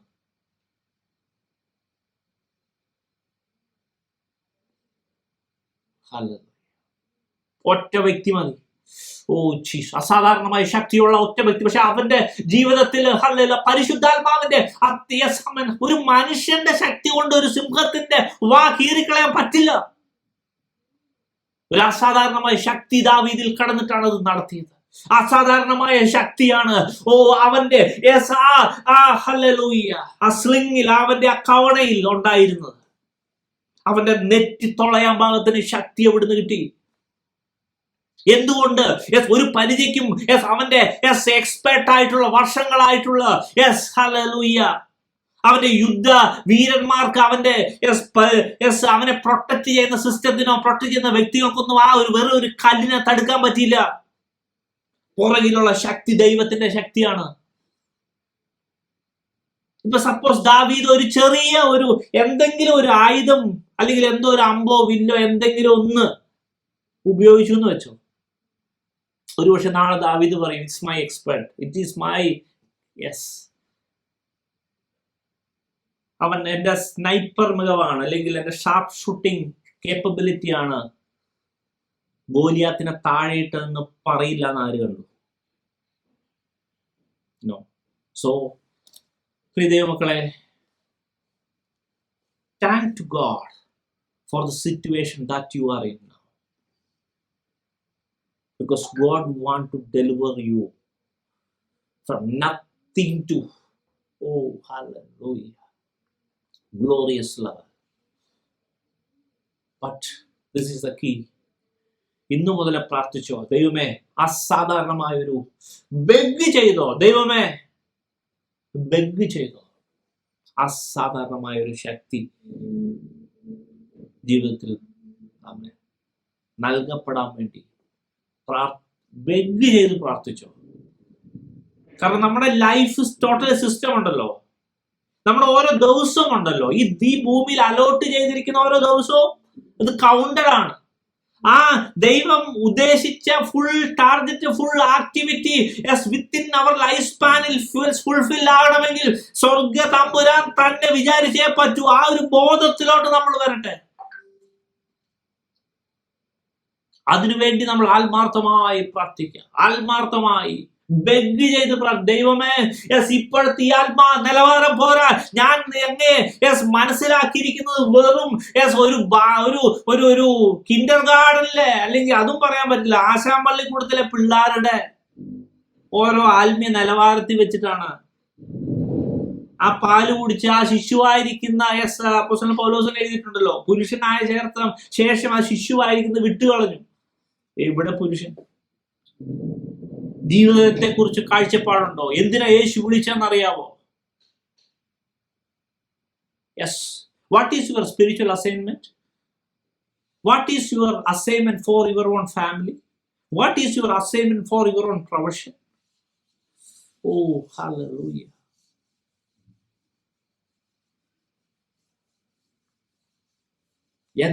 എന്തിനാ ദൈവം വിളിച്ചെന്നറിയാവോ? ചോദിച്ചു നോക്ക്.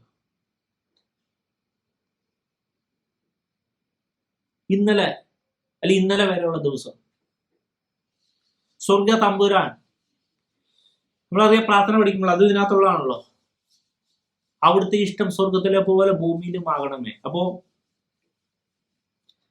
സ്വർഗത്തിലെ ദൈവത്തിനൊരു ഇഷ്ടമുണ്ട്, മൊത്തത്തിൽ ഇഷ്ടമുണ്ട്.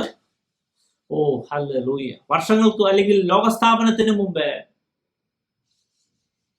സോനു എന്ന വ്യക്തിയെ, എന്റെ കാര്യം തന്നെ പറയാം, സോനു എന്ന വ്യക്തിയെ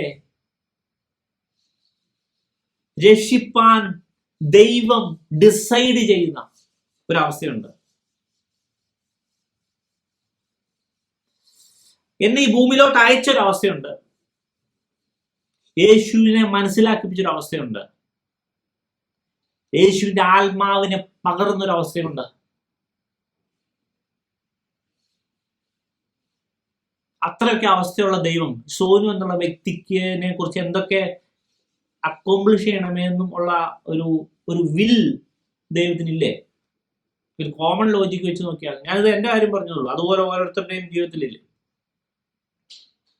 ഇനി ചോദ്യം ഇതാ, ഇന്നലെ വരെയുള്ള ദിവസങ്ങളിൽ ആ ദൈവത്തിന്റെ വിൽ, പ്രാർത്ഥനയിൽ പറയുന്ന പോലെ, ദൈവമേ അവിടുത്തെ ഇഷ്ടം സ്വർഗത്തിലെ പോലെ ഭൂമിയിലുമാകണമേ, എന്നെ കുറിച്ചുള്ള മറ്റു പല കേസും വിട്ടേരെ, നമ്മളെ കുറിച്ചുള്ള വില്ല് മാത്രം എടുക്കാം, അങ്ങയുടെ ഇഷ്ടം എന്താണെന്ന് എന്നെ അറിയിക്കണമേ, അത് ഈ ഭൂമിയിൽ എങ്ങനെ എസ്റ്റാബ്ലിഷ് ചെയ്യുവാൻ, എക്സിക്യൂട്ട് ആവുവാൻ എന്നെ സഹായിക്കണം. Are you ready? Do you know it? എന്നാ ഇന്നും ഒരു പ്രാർത്ഥിച്ചോ. Beg for the Spirit. Beg for the revelation. Beg for the instruction. Beg for the teaching. Beg for the guidance. God will make know. ദൈവം കാര്യങ്ങളെ മനസ്സിലാക്കിപ്പിക്കും. എന്ത് ചെയ്യണ്ട, എങ്ങനെ ചെയ്യണ്ട, എങ്ങനെ. ആ ബുദ്ധി പൊട്ട ബുദ്ധി എന്ന് ഞാൻ പറയുള്ളൂ. കാരണം ഞാൻ ആ പൊട്ട ബുദ്ധിക്ക് ഫോളോ ചെയ്ത് ഭയങ്കര പ്രശ്നം ഉണ്ടാക്കിയ, അല്ലെങ്കിൽ ഭയങ്കര പരാജയത്തിലോട്ട് പോയ വ്യക്തിയാണ്. കാരണം ജഡത്തിന്റെ ചിന്ത എന്ന് പറയുന്നത്, ചിന്ത വരുന്ന സാധനം ബ്രെയിനാണ്, അതിന്റെ മരണമാണ്. അതേസമയം the law spirit of life in Christ Jesus, that actually set me free from the law of death. അപ്പം ആത്മാവിന്, അതായത് ഈ പരിശുദ്ധാത്മാവെന്നുള്ള സാധനത്തിന് എനിക്കൊരു ചിന്തയെ തരാൻ പറ്റും. എന്റെ ബ്രെയിനിൽ നിന്നുള്ള ചിന്ത അല്ല അത്, ആത്മാവിന്റെ ചിന്തയാ. ആ ആത്മാവിനെ ദൈവത്തെ ഹീർ ചെയ്ത് ഹല്ലേലൂയ മുന്നോട്ട് പോകുന്നുവെങ്കിൽ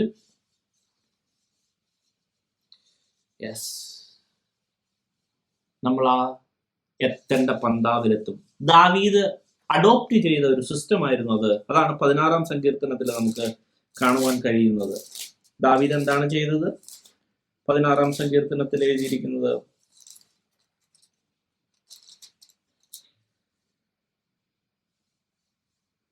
എനിക്ക് ബുദ്ധി ഉപദേശിച്ചു തന്ന യഹോവയെ ഞാൻ വാഴ്ത്തും, രാത്രി കാലങ്ങളിലും അതായത് ഞാൻ 16 സങ്കീർത്തനം 1 വാക്യം മുതൽ വായിക്കാം. ദൈവമേ, ഞാൻ നിന്നെ ശരണമാക്കിയിരിക്കാൽ എന്നെ കാത്തുകൊള്ളണമേ.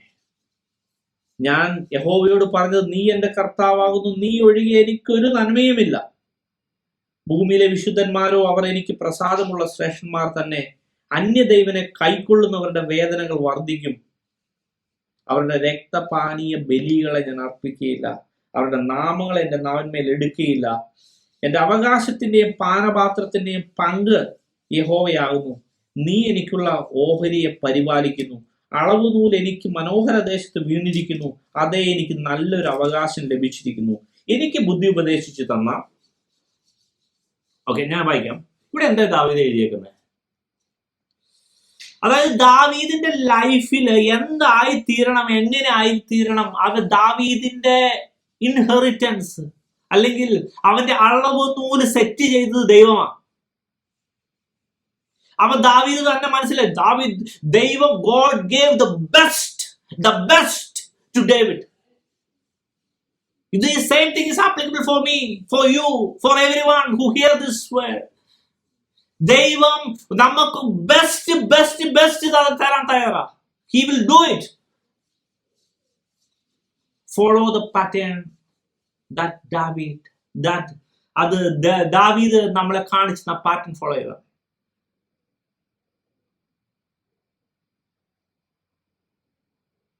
ഇവിടെ എന്താ എഴുതിയിരിക്കുന്നത്? ദാവീദിന്റെ ശരണം മൊത്തം ദൈവമാണ്. ദാവീദ് തന്നെ പറയാം, നീ ഒഴികെ എനിക്കൊരു നന്മയില്ല. ഈ ദൈവം, ഈ പരിശുദ്ധാത്മാവ്, ഈ ദൈവത്തിന്റെ സിസ്റ്റം തരാതെ എനിക്കൊരു നന്മയില്ല എന്ന് ദാവീദ് പറയാ. എന്റെ ജോലിയല്ല, എന്റെ കിങ്ഡം അല്ല, എന്റെ കുടുംബമല്ല, എന്റെ പണമല്ല, എന്റെ ആരോഗ്യമല്ല, എന്റെ സൗന്ദര്യമല്ല, ഒന്നുമല്ല. ഈ ദൈവം അല്ലാതെ എനിക്കൊരു നന്മയില്ല എന്ന് പറയാൻ പകാത്തൊരു അവസ്ഥയിലൂടെ ദാവീദ് എത്തിയിട്ട് പറയുക, അതെ, ഈ ദൈവം അല്ലാതെ എനിക്കൊരു നന്മയില്ല. ഭൂമിയിലെ വിശുദ്ധന്മാരോ അവർ എനിക്ക് പ്രസാദമുള്ള ശ്രേഷ്ഠന്മാർ തന്നെ. ദാവീദ് വിശുദ്ധന്മാരെ റെസ്പെക്ട് ചെയ്യുന്ന ഒരു അവസ്ഥ, ആ വിശുദ്ധന്മാരിൽ നിന്ന് പകർന്നു കിട്ടിയ വചനങ്ങളെ ഏറ്റെടുക്കുന്ന ഒരു അവസ്ഥ ദാവീദിനുണ്ട്. പഴയ നിയമ വിശുദ്ധന്മാരെ കുറിച്ച് ദാവീദോട് പറയുന്നു. നമുക്ക് ഇപ്പോഴത്തെ അവസ്ഥയിലും ബാധകമാട്ടോ അതൊക്കെ. വചനം പഠിപ്പിക്കുകയും വചനം പകർന്നു ചെല്ലുന്നവരെ റെസ്പെക്ട് ചെയ്യും, റെസ്പെക്റ്റോടുകൂടി ആ കാര്യങ്ങൾ ഏറ്റെടുക്കുകയും ചെയ്യേണ്ട ആവശ്യമുണ്ട്. ഇനി അന്യ ദേവനെ കൈക്കൊള്ളുന്നവരുടെ വേദനകൾ വർദ്ധിക്കും. ഞാനിത് ഗ്രീക്കിൽ പോയി നോക്കിയപ്പോ ശരിക്കും പറഞ്ഞാൽ ഓക്കെ, അനദർ ഗോഡ് എന്നോ അല്ലെങ്കിൽ അനദർ എന്നുള്ള വാക്കാണ് അവിടെ ശരിക്കും എടുത്തിരിക്കുന്നത്. അനദർ ഗോഡ് എന്ന് വേണം തന്നെ പറയാം. അതായത് ഇവിടെ അനദർ എന്ന് പറയാം, അതായത് ദാവീദ് വ്യക്തമായി പറയാം, ഒരു കാരണവശാലും ദാവീദ് വേറൊരു സിസ്റ്റമോ വേറൊരു ഐഡിയോളജിയോ അക്സെപ്റ്റ് ചെയ്യുന്നില്ല. അങ്ങനെ തന്നെ അത് എടുക്കണം. കാരണം ദാവീദിന്റെ സിസ്റ്റം എന്താണ്? 7 വാക്യം മുതൽ, നീ എനിക്ക് ബുദ്ധി ഉപദേശിച്ചു തന്ന യഹോവയെ ഞാൻ വാഴ്ത്തും. രാത്രി കാലങ്ങളിൽ എന്റെ അന്തരംഗം എന്നെ ഉപദേശിക്കുന്നു. ഞാൻ യഹോവയെ എപ്പോഴും എന്റെ മുമ്പിൽ വെച്ചിരിക്കുന്നു. അവൻ എന്റെ വലത്തുഭാഗത്തുള്ളത് കൊണ്ട് ഞാൻ കുലുങ്ങിപ്പോയില്ല. ദാവീദ് എന്താ സിസ്റ്റം? ദാവീദ് എന്ത് ഇൻഫർമേഷനാ, എന്ത് ആക്ഷനാ, എന്ത് അഡ്വൈസാ ദാവീദിന്റെ കയ്യിലുള്ളത്? യഹോവയിൽ നിന്ന്, ദൈവത്തിൽ നിന്ന് വരുന്ന, കാരണം മുഴുവൻ സമയം വലത്തുഭാഗത്ത് വെച്ചിരിക്കുകയാണ്. ഏറ്റവും അടുത്തുള്ളത് ദൈവമാണ്. ദാവീദിന് എന്ത് ആലോചന വേണമോ, yes holy spirit give me the guidance.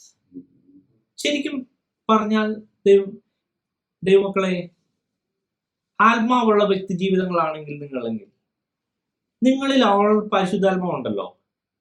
ആ പരിശുദ്ധാത്മാവിനോട് ജസ്റ്റ് ചോദിച്ച പരിശുദ്ധാത്മാവ് പറയില്ലേ?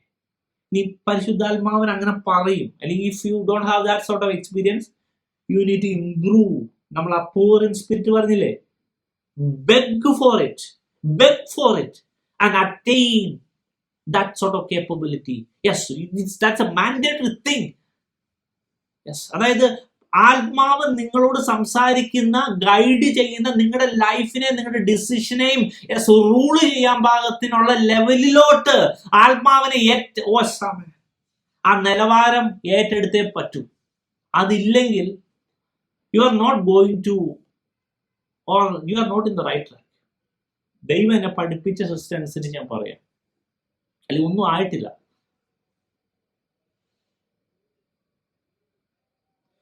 ദാവീദ് പറയാണ്, യഹോവ എപ്പോഴും എന്റെ വലത്തുഭാഗത്ത് വെച്ചിരിക്കും.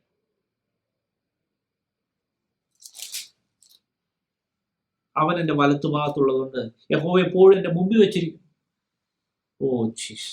അപ്പൊ ആ ആസ്പെക്റ്റിൽ എടുക്കണം. അതേ ആ അങ്ങനെ ഒരു കാര്യം ഫോളോ ചെയ്യുന്ന ദാവീദ് പറയുക, ഞാൻ വേറൊരു സിസ്റ്റത്തെ including our own brain I will not follow. കാരണം അത് ഫോളോ ചെയ്ത വേദന വർദ്ധിക്കുള്ളൂ. വർദ്ധിച്ചിട്ടുണ്ട്. ദൈവത്തിന്റെ സിസ്റ്റത്തെ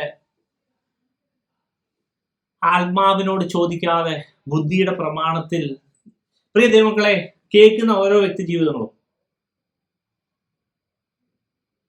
ജീവിതത്തിലോട്ടൊന്ന് തിരിച്ചു നോക്കിയോ.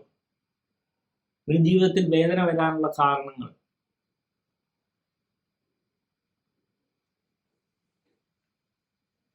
അത് എപ്പോഴൊക്കെ സ്വന്തം ഐഡിയ പ്രകാരം, ഓഫ് കോഴ്സ് ദൈവം അത് മനസ്സിലാക്കാൻ വേണ്ടി ദൈവം അങ്ങ് ഒരുപക്ഷെ അലോ ചെയ്ത് വിട്ടതായിരിക്കാം.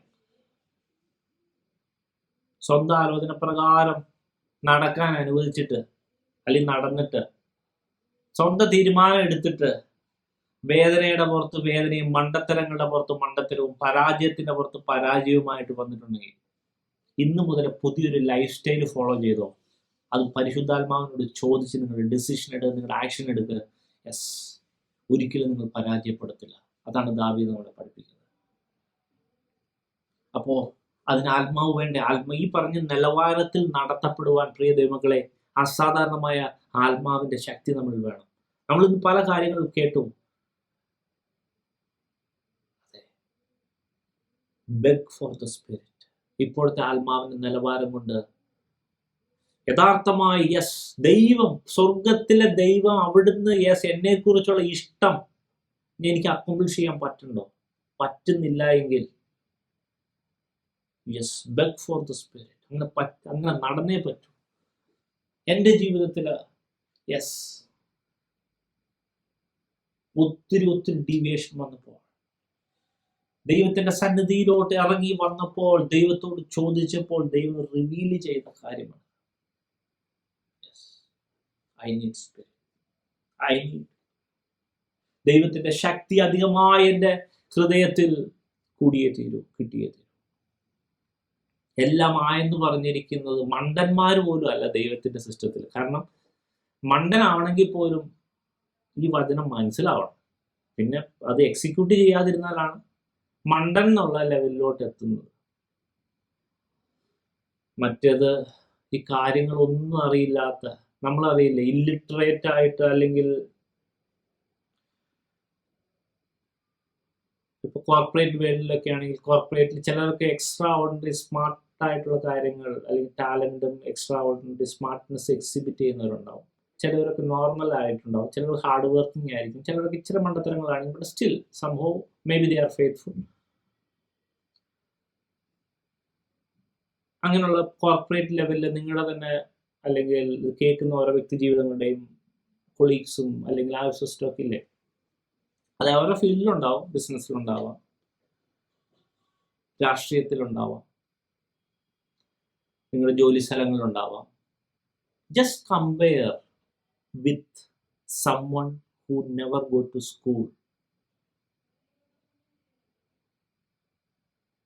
അതായത് നിങ്ങളുടെ സ്മാർട്ട്നെസ് ആ ലെവൽ കമ്പാരിറ്റീവ് ആയിട്ടുള്ള കുറച്ച് ആൾക്കാരുണ്ടല്ലോ, ആ അവസ്ഥയിൽ നിന്ന് മാറി ഒരിക്കലും സ്കൂളിൽ പോകാത്ത, അല്ലെങ്കിൽ ചേരിയിൽ കിടക്കുന്നവന് പോലും അവന്റെ രീതിയിലൊരു സ്മാർട്ട്നെസ് ഉണ്ട്. വേറെ വല്ല എന്താണ് പറയുന്നത്, if you don't know the spirit, if you don't know the word of God in the real sense, your situation is somewhat like that. Not even worthful to compare that wise and foolish.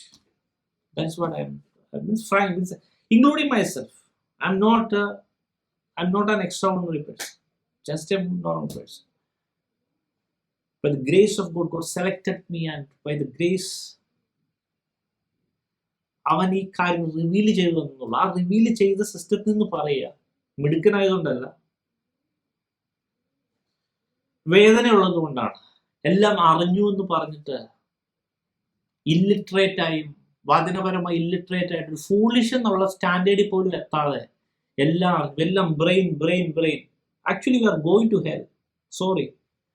Sorry to say, if you are following even ഈ വചനം തന്നെ ബൈബിളിനെ തന്നെ നിങ്ങളുടെ ബ്രെയിനും കൊണ്ടാണ് നിങ്ങൾ പഠിക്കാൻ ശ്രമിക്കുന്നുള്ളൂ, you are going to hell. Eternal destruction. Sorry, that is not the way. Apply Holy Spirit. Beg for the Spirit. Then you will understand slowly. Beg for the Spirit.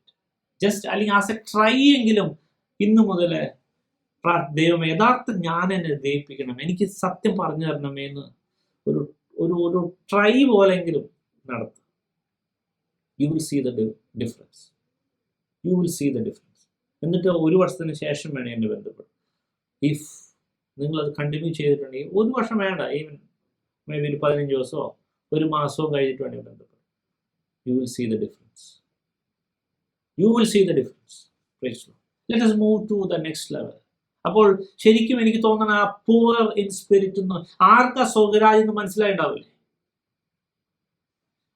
We need to really beg for the Spirit. നമ്മുടെ അവസ്ഥ, നമ്മുടെ situation, നമ്മുടെ ബുദ്ധിനെയൊക്കെ elevate ചെയ്ത് നമ്മുടെ സ്മാർട്ട്നെസ്സിനെയും നമ്മുടെ കഴിവിനെയും ഒക്കെ enhance ചെയ്ത് sharpen ചെയ്ത് നിൽക്കുവാണെങ്കിൽ, ഞാൻ പിന്നെയും പറയുന്നു, ദാവീദേ, നീ ഒരിക്കലും ഗോലിയാത്തിനെ ജയിക്കില്ലായിരുന്നു. ഇസ്രായേൽ മക്കളെ, നീ ഗോലിയാത്തിനെ ജയിക്കില്ലായിരുന്നു. പക്ഷേ ദൈവത്തിന്റെ അത്യന്ത ശക്തി വന്നിട്ട് ആ ശക്തിയാൽ അസാധാരണമായ ഒരു ഫോർമുല, മാനുഷികമായ ഒരു ഫോർമുലയെ അപ്ലൈ അല്ലാത്ത ഒരു അസാധാരണമായ ശക്തിയാൽ നടത്തിയെടുക്കാനുള്ളതാണ് കിങ്ഡം. അതാണ് കിങ്ഡം റെവലേഷൻ. അതാണ് നമുക്ക് വേണ്ടത്. അതിന് സ്പിരിറ്റ് വേണം, പ്രാർത്ഥിച്ച് മേടിക്കണം. ദൈവം തരാൻ തയ്യാറാ. So always try to understand. If you are a child of God, നിങ്ങളുടെ സ്മാർട്ട്നെസ്സോ നിങ്ങളുടെ മറ്റുള്ള കൊളീഗിനെയോ അല്ലെങ്കിൽ നിങ്ങളുടെ കൂട്ടത്തിലുള്ളവരുടെ സ്മാർട്ട്നെസ്സിനേക്കാൾ അങ്ങനെ എൻഹാൻസ് ചെയ്ത അസാധാരണമായ അവരുടെ ലെവൽ ഈ പോവുകയാണെങ്കിൽ നിങ്ങളുടെ ലെവല് ഒരു 10 നിലക്കെട്ടതിന്റെ മുകളിൽ കൂടെ പോകണം. ദാറ്റ് ഈസ് വാട്ട് നിങ്ങളുടെ, കാരണം നിങ്ങളുടെ കൂടെ ദൈവമുണ്ട്, യേശുവുണ്ട്. അങ്ങനെയുള്ള അസാധാരണമായ കാര്യങ്ങളെ അക്കോംപ്ലിഷ് ചെയ്യേണ്ടത്. അതെ, കാട്ടിക്കിടക്കുന്ന ദാവീദിനെ, അതെ, പ്രാണഭയത്താൽ ഒളിച്ചിരിക്കുന്ന ദാവീദിനെ രാജാവാക്കി വാഴിക്കാൻ പറ്റുന്ന ദൈവമാണ് നമ്മുടെ ദൈവം. അതാണെങ്കിൽ ദൈവം എന്തൊക്കെ പ്രോമിസ് നമ്മുടെ ജീവിതത്തിൽ വന്നിട്ടുണ്ടോ, ആ ദൈവത്തിന്റെ അത്യന്ത ആത്മാവിന്റെ ശക്തി, അതിന് ആത്മാവിന്റെ ശക്തി കൂടിയേ തീരൂ. ഇന്ന് മുതൽ അത് പ്രാർത്ഥിച്ചെടുത്ത് ആ ആത്മാവിന്റെ ശക്തിയാ അത് നടക്കട്ടെ എന്ന് ഞാൻ പ്രാർത്ഥിക്കുന്നു. Let us move to the next point. ദുഃഖിക്കുന്നവർ ഭാഗ്യവാൻ.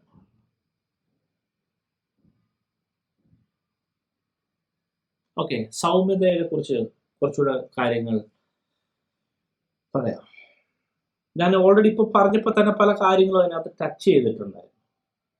ഇവിടെ എഴുതിയേക്കുന്ന എന്താ? സൗമ്യതയുള്ളവർ ഭാഗ്യവാന്മാർ, അവർ ഭൂമിയെ കൈവശം ആക്കും. ഇങ്ങനെ എഴുതിയേക്കണം. സൗമ്യതയുള്ളവർ ഭാഗ്യവാന്മാർ, അവർ ഭൂമിയെ കൈവശമാക്കും. ഇവിടെ ഭൂമി എന്ന് പറയുന്ന ആ ഒരു പദത്തിന് അരീന എന്നൊരു അർത്ഥം കൂടെ ഉണ്ട്. അതായത് ഭൂമി എന്ന അർത്ഥമുണ്ട് ഓഫ് കോഴ്സ്, പക്ഷേ നമ്മളത് കുറച്ചുകൂടെ ആഴത്തിൽ മനസ്സിലാക്കുമ്പോൾ ഭൂമിയെ കൈവശമാക്കുക എന്ന് പറഞ്ഞാൽ ആക്ച്വലി ഈ ഒരു വലിയൊരു ഹോളിസ്റ്റിക് ലെവലിൽ എടുക്കണം. അതായത് ദൈവം അലോട്ട് ചെയ്ത ഈ ഭൂമിയിലെ നിങ്ങളുടെ സമയം, time and the circumstances you are in, ദൈവം ഭൂമിയിൽ നിങ്ങളെ ആക്കി വെച്ച് ഇരിക്കുന്ന അവസ്ഥയുണ്ടല്ലോ, അതൊരു അരീന. അത് പെർഫെക്റ്റ്ലി കൈവശമാക്കണമെങ്കിൽ, അത് അതിൻ്റെ ഫുൾനെസ്സിൽ നിങ്ങൾ യൂട്ടിലൈസ് ചെയ്യണമെങ്കിൽ നിങ്ങൾ സൗമ്യതയുള്ളവരായിരിക്കും.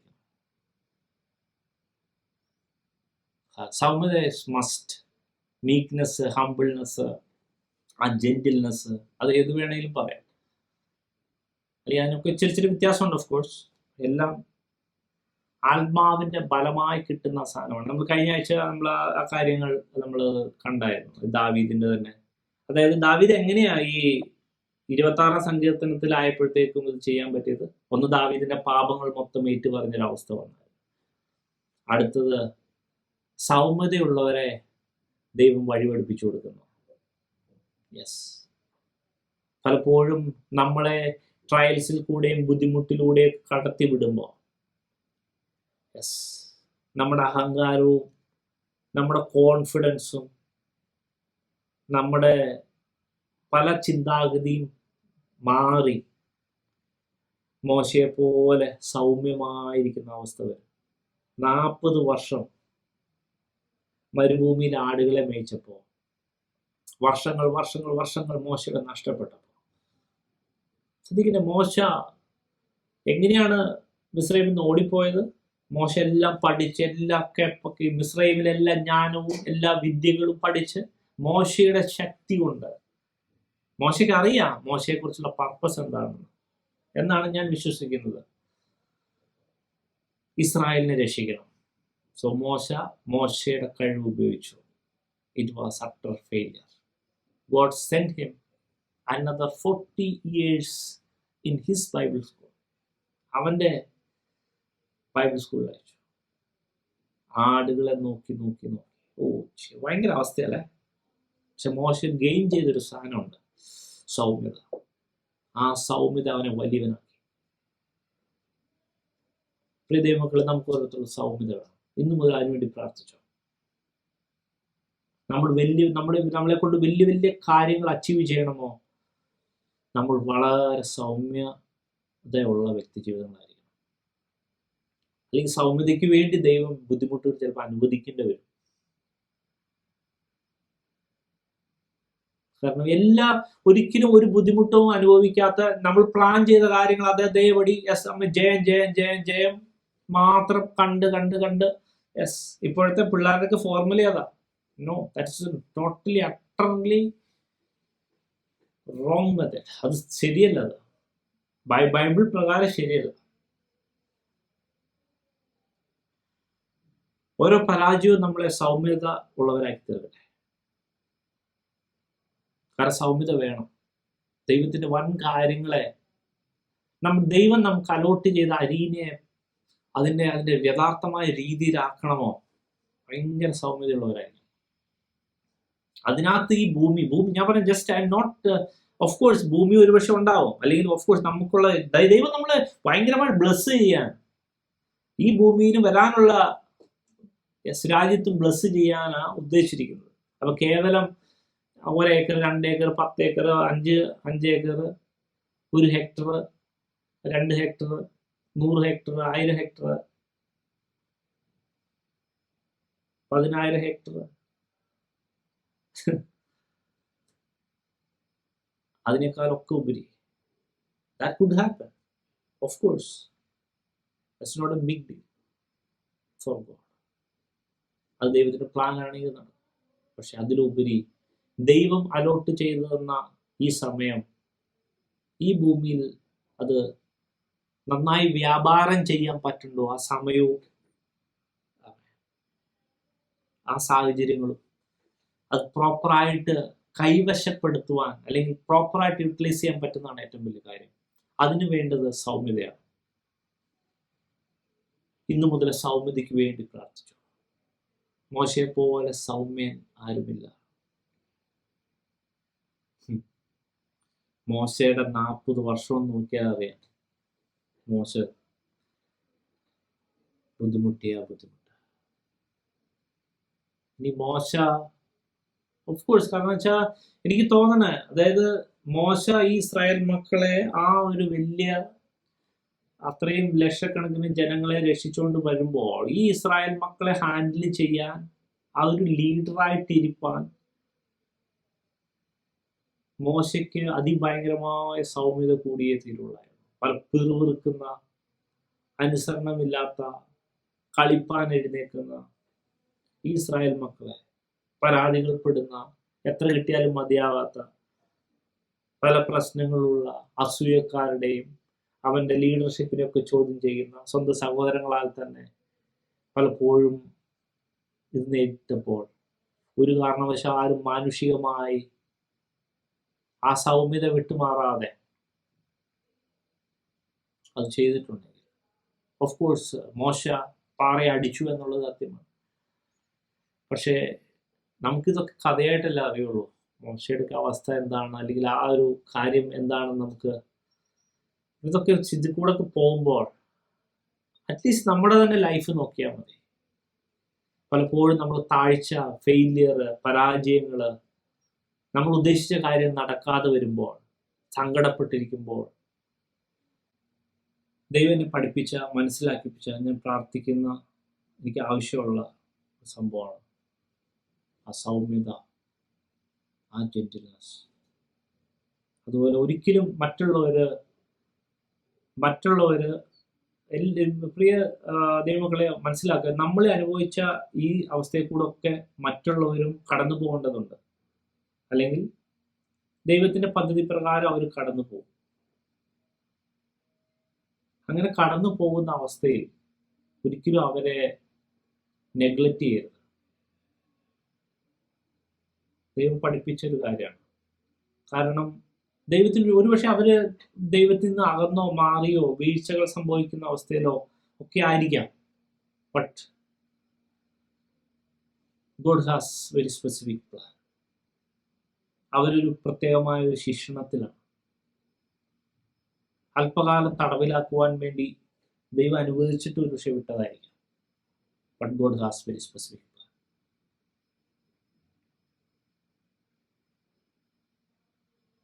സൗമ്യത ഓഫ് കോഴ്സ് നമ്മളെ വെല്ലുവരാം, നമുക്കത് വേണം.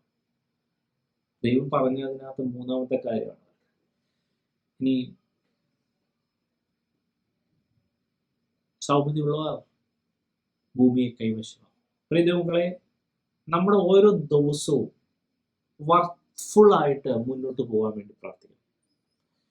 ഓരോ ദിവസവും അക്കോംപ്ലിഷ്ഡ് ആയിട്ട് മുന്നോട്ട് പോകാൻ വേണ്ടി പ്രാർത്ഥിക്കണം. അതിനുവേണ്ടി ബെഗ് ചെയ്യണം. രാവിലെ തന്നെ എഴുന്നേൽക്കുമ്പോൾ തന്നെ ആ ബോധത്തിൽ എഴുന്നേൽക്കണം. രാത്രി കിടക്കാൻ നേരത്ത് രാത്രി പ്രാർത്ഥനയിൽ ആ കാര്യം നമ്മളത് കംപ്ലീറ്റ് ചെയ്തിട്ടുണ്ടോ ഇല്ലയോ എന്ന് നോക്കി അക്കൗണ്ട് കൊടുത്തിട്ട് കിടക്കണം. ചെയ്യാൻ പറ്റണം. ചെയ്തില്ലെങ്കിൽ അത് പിറ്റേ ദിവസം കംപ്ലീറ്റ് ചെയ്യണം. ദൈവത്തോട് ക്ഷമ പറയണം. അതിനുവേണ്ടിയുള്ള ശക്തിക്ക് പ്രാർത്ഥിക്കണം. അങ്ങനെ മുന്നോട്ട് പോകണം. ദൈവത്തിൻ്റെ ശക്തി കൂടാതെ പറ്റത്തില്ല.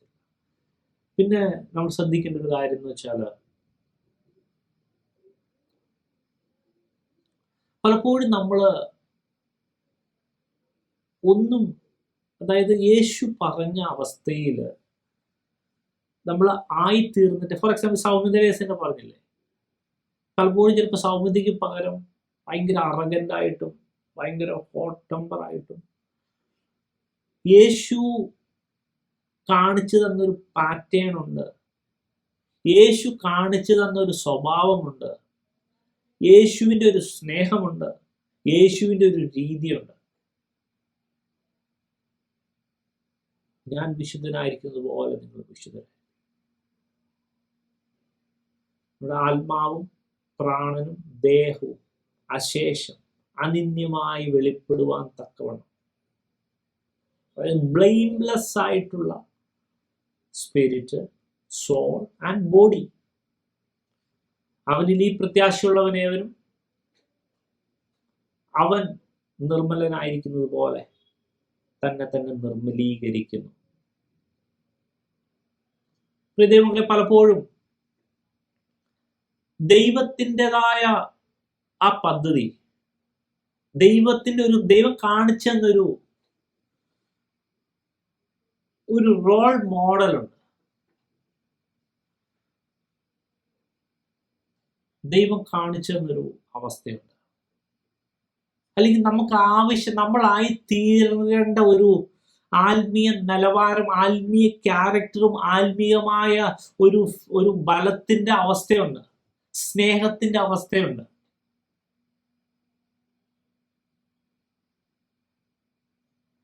അതുമെല്ലാം ആയിട്ടുണ്ടോ?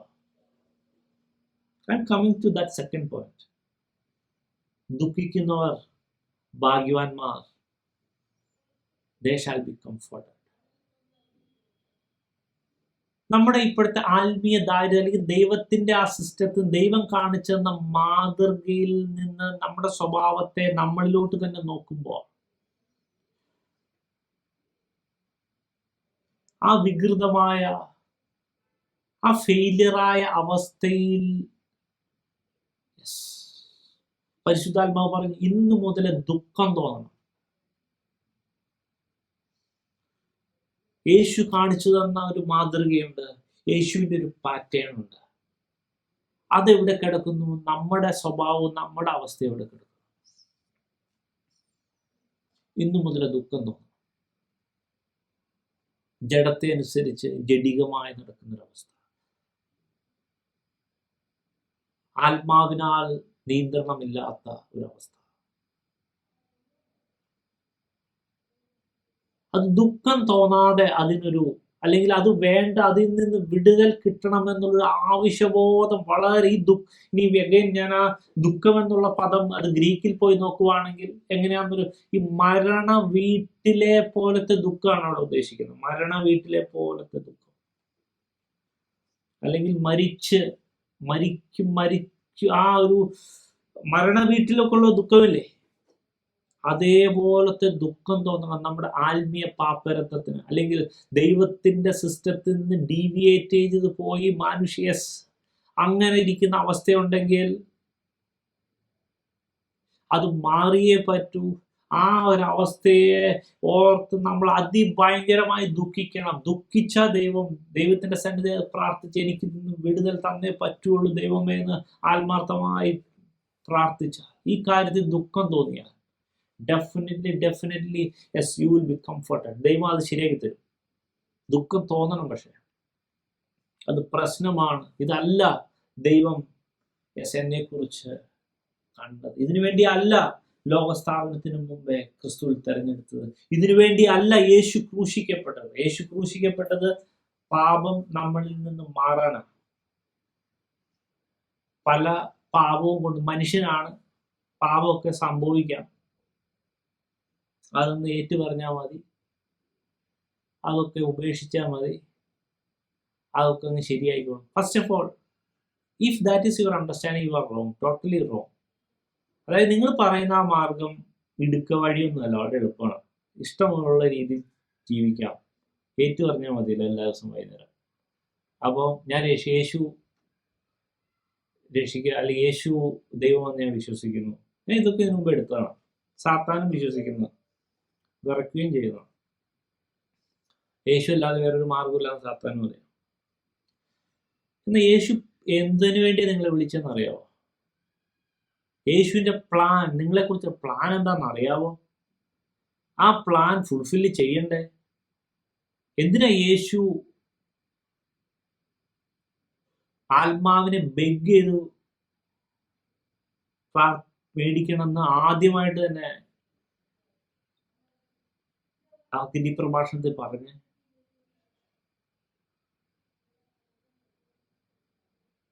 എന്നാൽ ഭീരുക്കൾ, അവിശ്വാസികൾ, വെളിപ്പാട് പുസ്തകം 21 അധ്യായത്തിന്റെ 8 വാക്യത്തിൽ പറയുന്ന ആ കാര്യങ്ങളൊക്കെ അവിടെ ഇങ്ങനെ എഴുതിയേക്കുന്നു. ഇങ്ങനെ എന്നിവർക്കും ഒത്തിരി കാര്യം ലിസ്റ്റ് ചെയ്ത് പറയുന്നിട്ട് ഭീരുക്കൾ, അവിശ്വാസികൾ പറഞ്ഞ് ലിസ്റ്റ് ചെയ്തിട്ട് എന്നിവർക്കും ബോഷ്ക്ക് പറയുന്ന ഏവർക്കുമുള്ള ഓഹരി തീയും ഗന്ധവും കത്തുന്ന പൊയ്ക അത്രേ, അത് രണ്ടാമത്തെ മരണം. ഈ ലിസ്റ്റ് പറഞ്ഞേക്കുന്ന താല്പര്യമുള്ള വെളിപ്പാട് 28 പോയി നോക്കിയാൽ മതി. ഈ പറയുന്ന സ്വഭാവം എത്രണ്ണം പിടിച്ചുകൊണ്ടാണ് നമ്മൾ നടക്കുന്നത്? ബൈബിളിൽ എന്തുകൊണ്ടാണ് അവിടെ ഇങ്ങനെ എഴുതിയിരിക്കുന്നത് രണ്ടാമത്തെ മരണത്തിൽ പോകുന്നത്? എന്നിട്ട് എന്തുകൊണ്ട് പേടിയില്ല? എന്തുകൊണ്ട് ദുഃഖമില്ല? അത് മാറണമെന്നില്ല? എന്നിട്ട് പലപ്പോഴും നമ്മൾ എക്സ്ക്യൂസ് കണ്ടെത്തി ജീവിക്കുന്നു. മനുഷ്യനല്ല, ഇച്ചിരി മിസ്റ്റേക്ക് പറ്റും. ബൈബിളിൽ എവിടെ എഴുതിയേക്കണത്? ഒരിക്കലും യേശുവിനെ പോലെ ആകാൻ പറ്റത്തില്ല. യേശു ദൈവമാണ്, നമ്മൾ മനുഷ്യരാണ്. ബൈബിളിൽ എവിടെ എഴുതിയിരിക്കുന്നത്? ദൈവമക്കളെ, സാത്താൻ നിങ്ങളെ ചതിക്കരുത്. ഇത് സത്യവചനാണ്. ഇതിന് ഓരോ വാക്കും ഓരോ വാക്യവും ഇമ്പോർട്ടൻ്റാണ്. ഒന്നും കളയാനില്ല. മനസ്സിലാവില്ലെങ്കിൽ ദൈവത്തോട് പ്രാർത്ഥിച്ച് ദൈവം പരിശുദ്ധാത്മാവ് ഡയറക്റ്റ് ചെയ്യുന്ന പോലെ ആവശ്യത്തോടെ ഇരുന്ന ദൈവം വെളിപ്പെടുത്തി തരും. അതല്ലാതെ നമ്മുടെ ബ്രെയിൻ പറയുന്ന സത്യമെന്നിരിക്കില്ല. സത്യം വേറെ രീതിയിൽ പോവും, നമ്മുടെ അണ്ടർസ്റ്റാൻഡിങ് കാര്യം വേറെ രീതിയിൽ പോവും, അവസാനം നമ്മൾ നരകത്തിലും പോകും. നമുക്ക് മിസ്റ്റേക്ക് വരാം. Nobody is perfect, but we should be ready to confess and accept the correct way. At the same time, that way is very narrow. ദൈവം വാതിൽ വളരെ ഇടുങ്ങിയതുവാ. Try to understand. ഇസ്രായേൽ മക്കൾ ഈജിപ്തിൽ നിന്ന് പോന്നപ്പോഴത്തേക്കും കനാനിലെത്തിയില്ല. ഒരു വലിയ ജേണി ആയിരുന്നു. കനാനിലെത്തിയത് 2 പേരുണ്ടായിരുന്നു. അതെന്തുകൊണ്ട്? അതെന്താണ് ഇൻഡിക്കേറ്റ് ചെയ്യണത്? യേശുവിനെ രക്ഷിതാവായെന്ന് സ്വീകരിച്ചപ്പോൾ തന്നെ സ്വർഗത്തിൽ എത്തിയിട്ടില്ല. നിങ്ങളുടെ പ്രൊവിഷണലി കിട്ടിയിട്ടേ ഉള്ളൂ. ജയിക്കുന്നവന് വാടാത്ത കിരീടം കൊടുക്കുമെന്ന് വെളിപ്പാട് പുസ്തകത്തിലൊക്കെ എഴുതാൻ കാരണം എന്താണ് 7 സഭയുടെ ദൂതില് പറയുന്ന ആ ക്വാളിറ്റി? അകപ്പെ ഇല്ലാത്ത എഫെസോസ് സഭയ്ക്ക് എന്ത് സംഭവിക്കുന്നു? ഇസബേലിനെ ജസ്റ്റ് ഒന്ന് അലോ ചെയ്ത തുയതൈരയിലെ സഭയ്ക്ക് എന്ത് സംഭവിക്കുന്നു? ബാക്കി അവരുടെ അച്ചീവ്മെന്റ് ഒക്കെ എങ്ങനെയാ അത് ക്യാൻസൽ ആയി പോണേ, അല്ലെങ്കിൽ അതിനൊരു വാല്യൂം ഇല്ലാതായി പോണേ? പ്രിയ മക്കളെ,